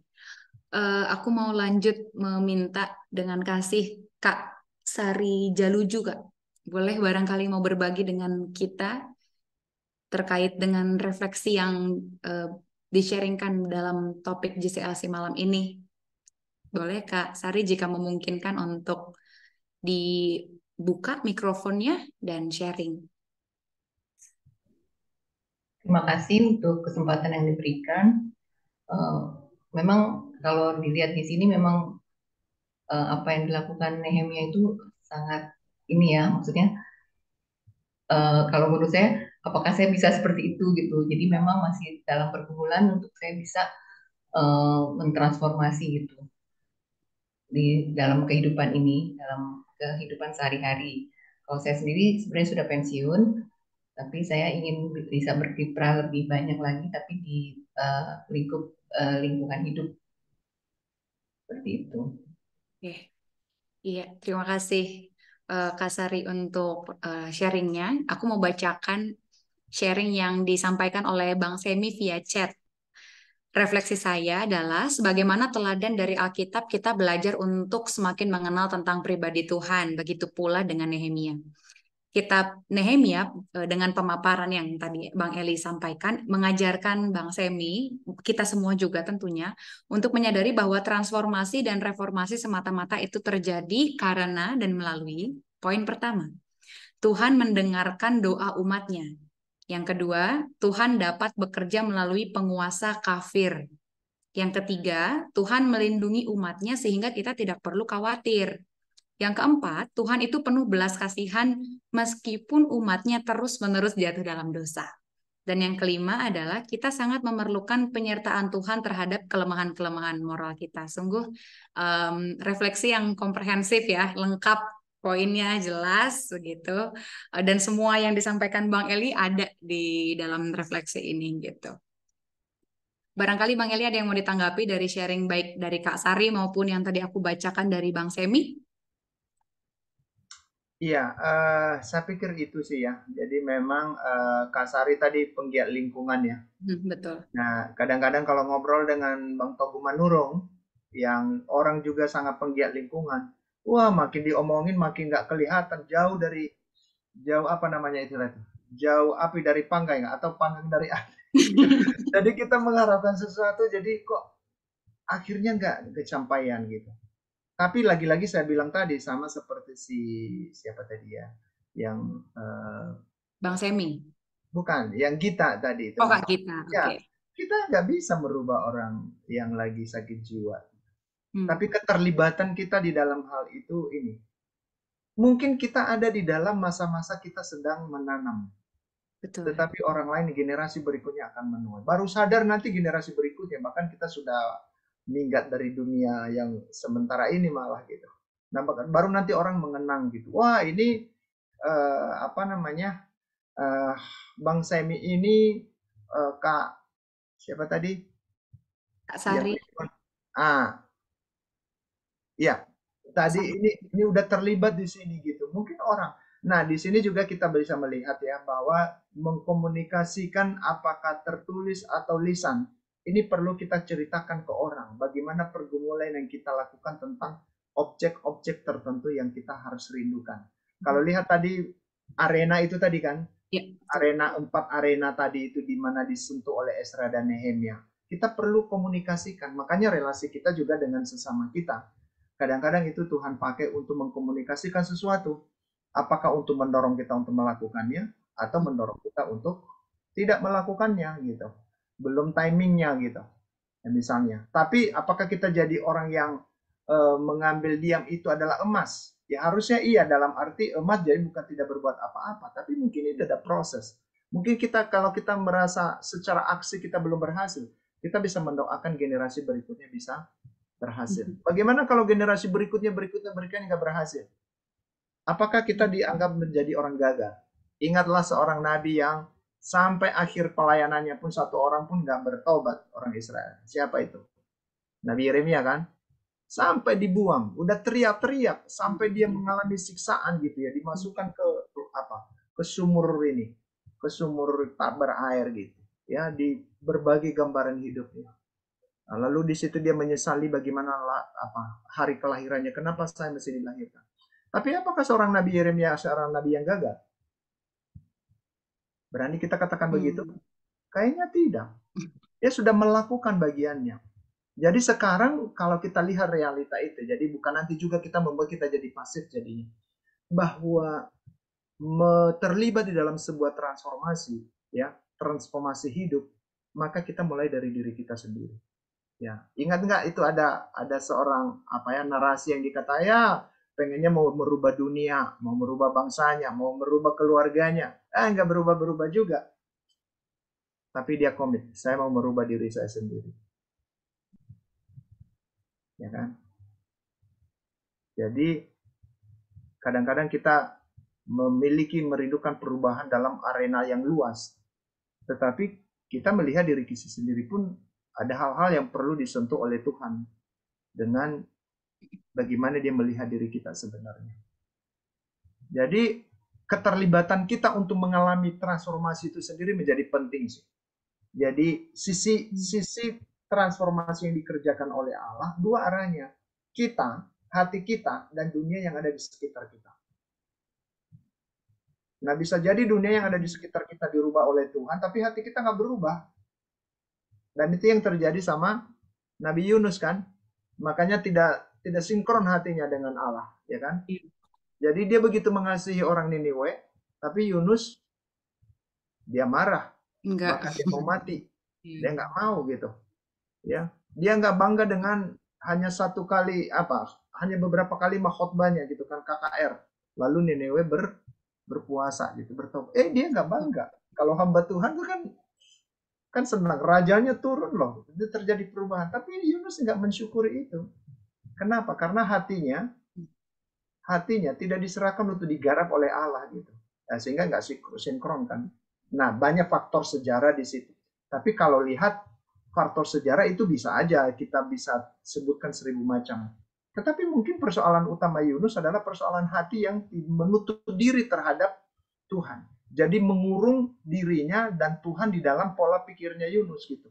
Ya Allah itu kan hanya Allahnya saya dan Israel. Dia nggak sadar bahwa bangsa-bangsa jahat itu, bangsa Asyur itu pun adalah bangsa milik Tuhan. Ya kalau bukan Allah Yahweh, siapa yang menciptakan itu? Nah, kadang kita tidak melihat itu dalam diri kita. Nah, ini sebenarnya teman-teman yang saya pikir ini hal-hal sederhana kita bisa melihat. Ya, banyak orang tua frustrasi dengan anak-anak. Tetapi perlu ditanya lagi, apakah menikmati proses bagaimana sebagai orang tua dipakai untuk merubah anak-anak itu. Mungkin anak-anak nggak berubah apa-apa, atau orang tua, anak-anak kepada orang tua dia nggak berubah orang tuanya. Tapi anak-anak berubah nggak?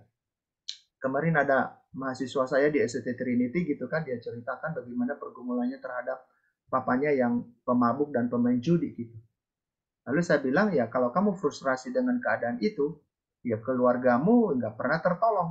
Tapi kamu harus keluar dari pergumulan itu. Kamu harus mengasihi papamu, bagaimanapun papamu, papamu. Nggak pernah kamu hadir di dunia ini tanpa papamu. Ya, jadi ada mantan apa? Ada mantan pacar, ada mantan istri, tapi nggak ada mantan papa, nggak ada mantan mama. Iya nggak? Saya rasakan. Betul. Jadi itu ekstrimnya lah gitu. Barulah dia akhirnya dia nangis dan dia berdoa lah. Dia bisa menerima kenyataan itu.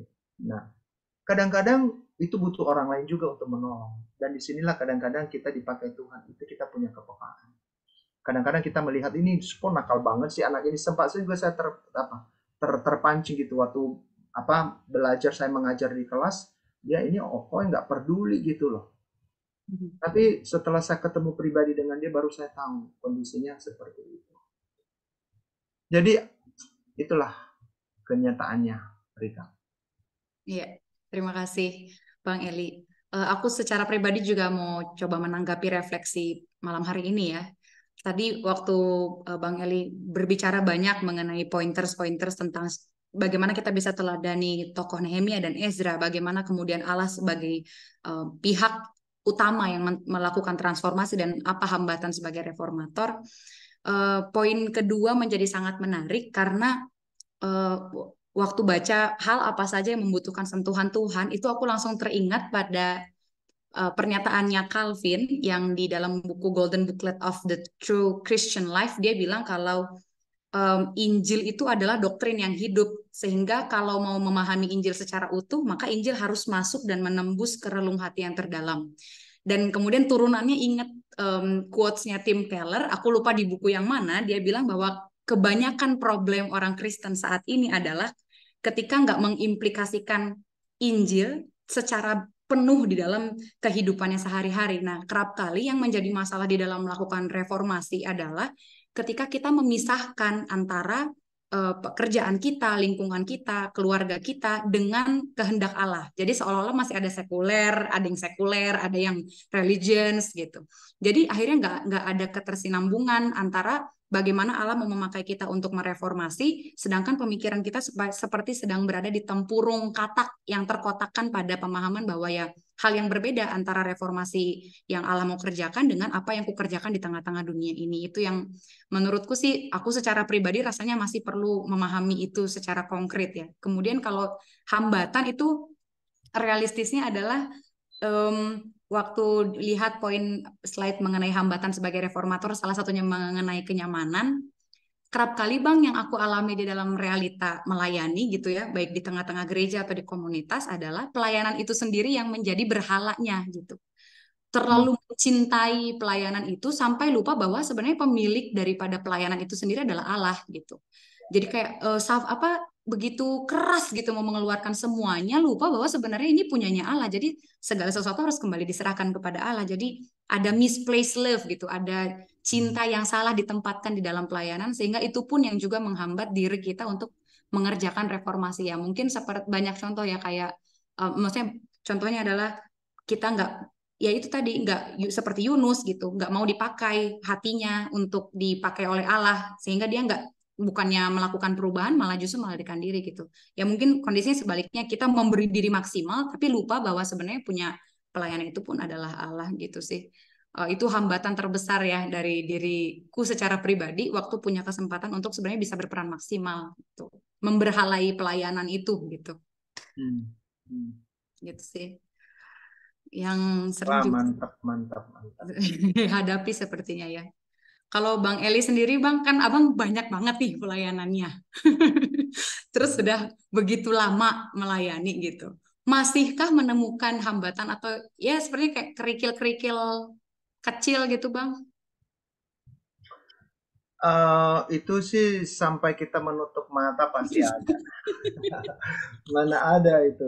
Apakah sumbernya dari dalam diri kita sendiri atau dari teman sepelayanan kita? atau dari apa ya, dari realita ladang yang kita alami gitu.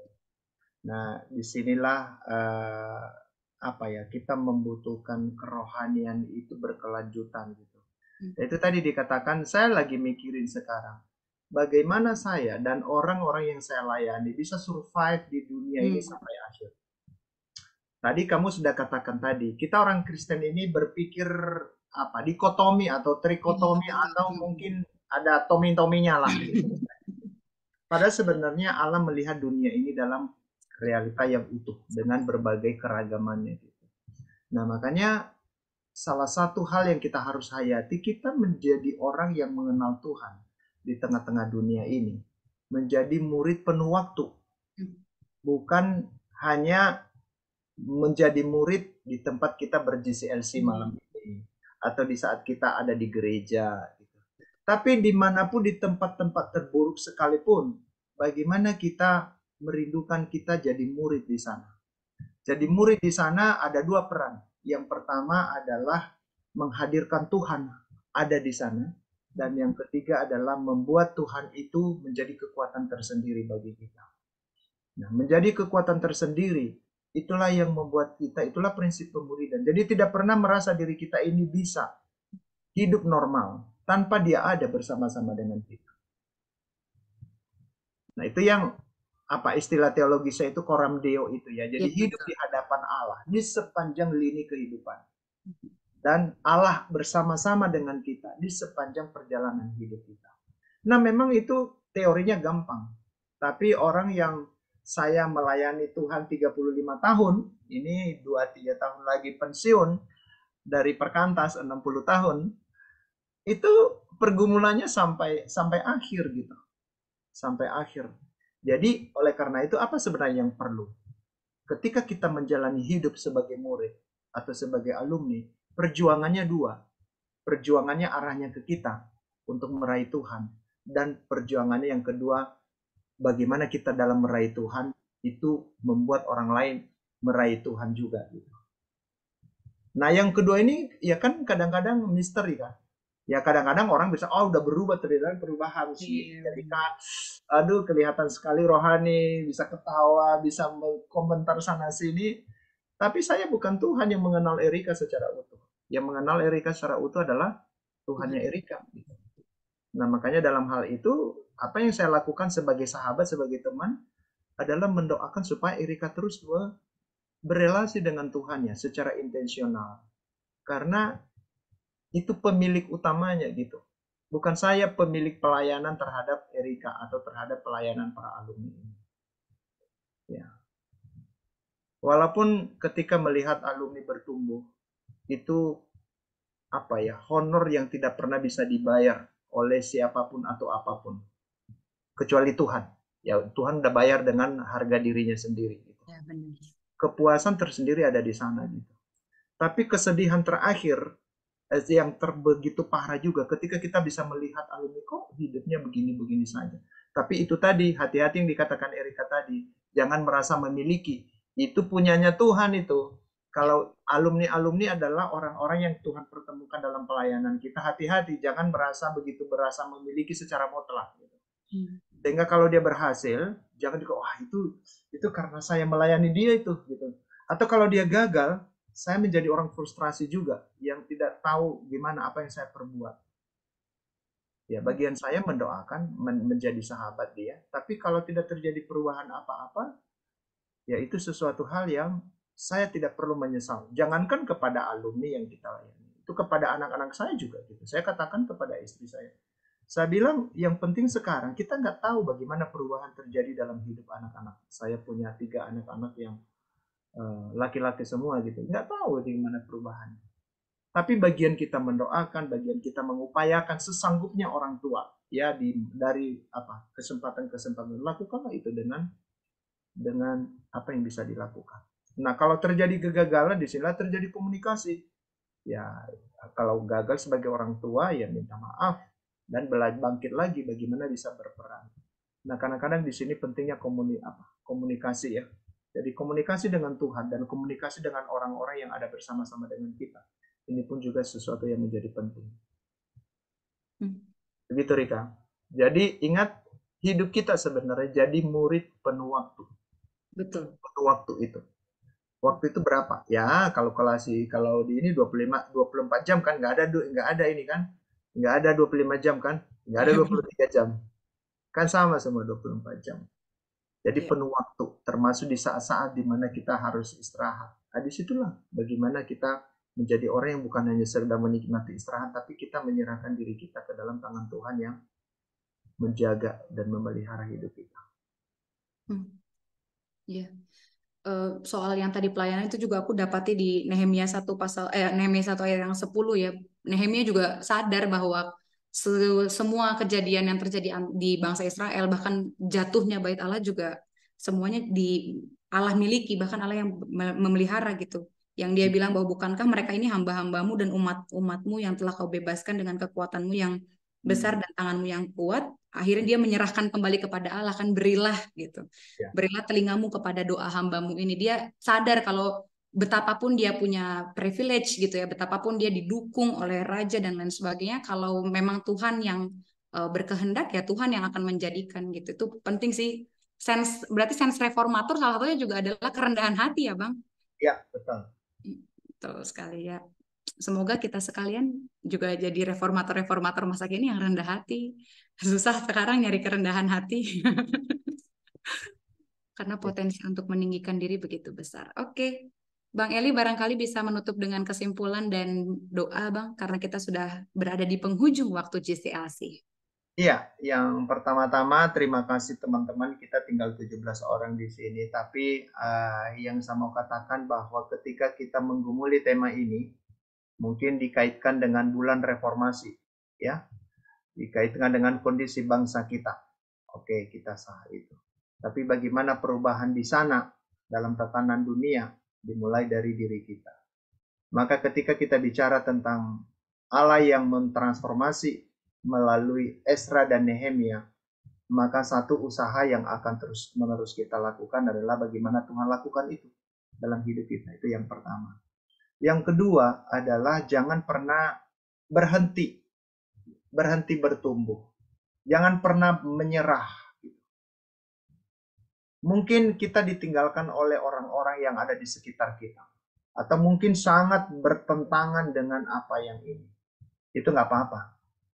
Tapi yang harus kita waspadai dan jadi apa-apa, berdampak besar, ketika kita tidak melihat perubahan itu dikerjakan di dalam diri kita oleh Tuhan. Maka itu menjadi sebuah doa kita sampai akhir hidup kita, bagaimana kita menjadi orang yang terus belajar gitu. Jadi namanya murid ya. Murid penuh waktu itu menjadi sebuah gaya hidup. Ketika saya ada di dalam suasana aman, dalam suasana terancam, dalam suasana bersama dengan teman-teman, ketika ditinggalkan teman-teman, dalam segala kondisi gitu. Semua bisa meninggalkan kita. Tapi dari sisi Allah, Allah tidak pernah meninggalkan kita. Itu firm itu ya. Nah, oleh karena itu, nikmatilah kehadirannya. Nikmatilah kehadiran itu menjadi sebuah hal yang memberikan pengharapan. Sehingga kalau kita mau mengakhiri hidup kita pun, ya nggak terjadi kenapa-kenapa. Gitu. Ini yang ketiga, teman-teman perhatikan, bicara transformasi ini dalam sebuah proses kehidupan yang panjang. Perhatikan ini prosesnya 100 tahun. Ya kan? Nah, mungkin 100 tahun itu nggak umur kita, bisa jadi kita udah dipanggil Tuhan bersama dengan dia. Nggak terjadi apa-apa. Gitu. Dan perhatikan setelah bangsa Israel membaharui janji ini dan itu. Konsisten nggak? Nggak juga. Tapi apakah Nehemia dan Ezra menjadi orang yang gagal? Di mata Tuhan, pasti tidak. Karena mereka sudah melakukan apa yang bagiannya. Nah, itu yang dituntut Tuhan dari kita adalah selama kita hidup menjadi murid, bagaimana kita menikmati kehidupan bersama dengan Tuhan dan mengalami pertumbuhannya, dan itu menjadi sebuah hal yang mempengaruhi dunia yang ada di sekitar kita. Jadi, saya mau mengakhiri bahwa hidup kita di dunia ini adalah hidup di mana Allah sedang mengerjakan, terus mengerjakan, sudah mengerjakan di masa lalu, sedang mengerjakan, dan terus mengerjakan sampai akhir hidup kita dalam dua arena, yaitu hati kita dan dunia yang ada di sekitar kita.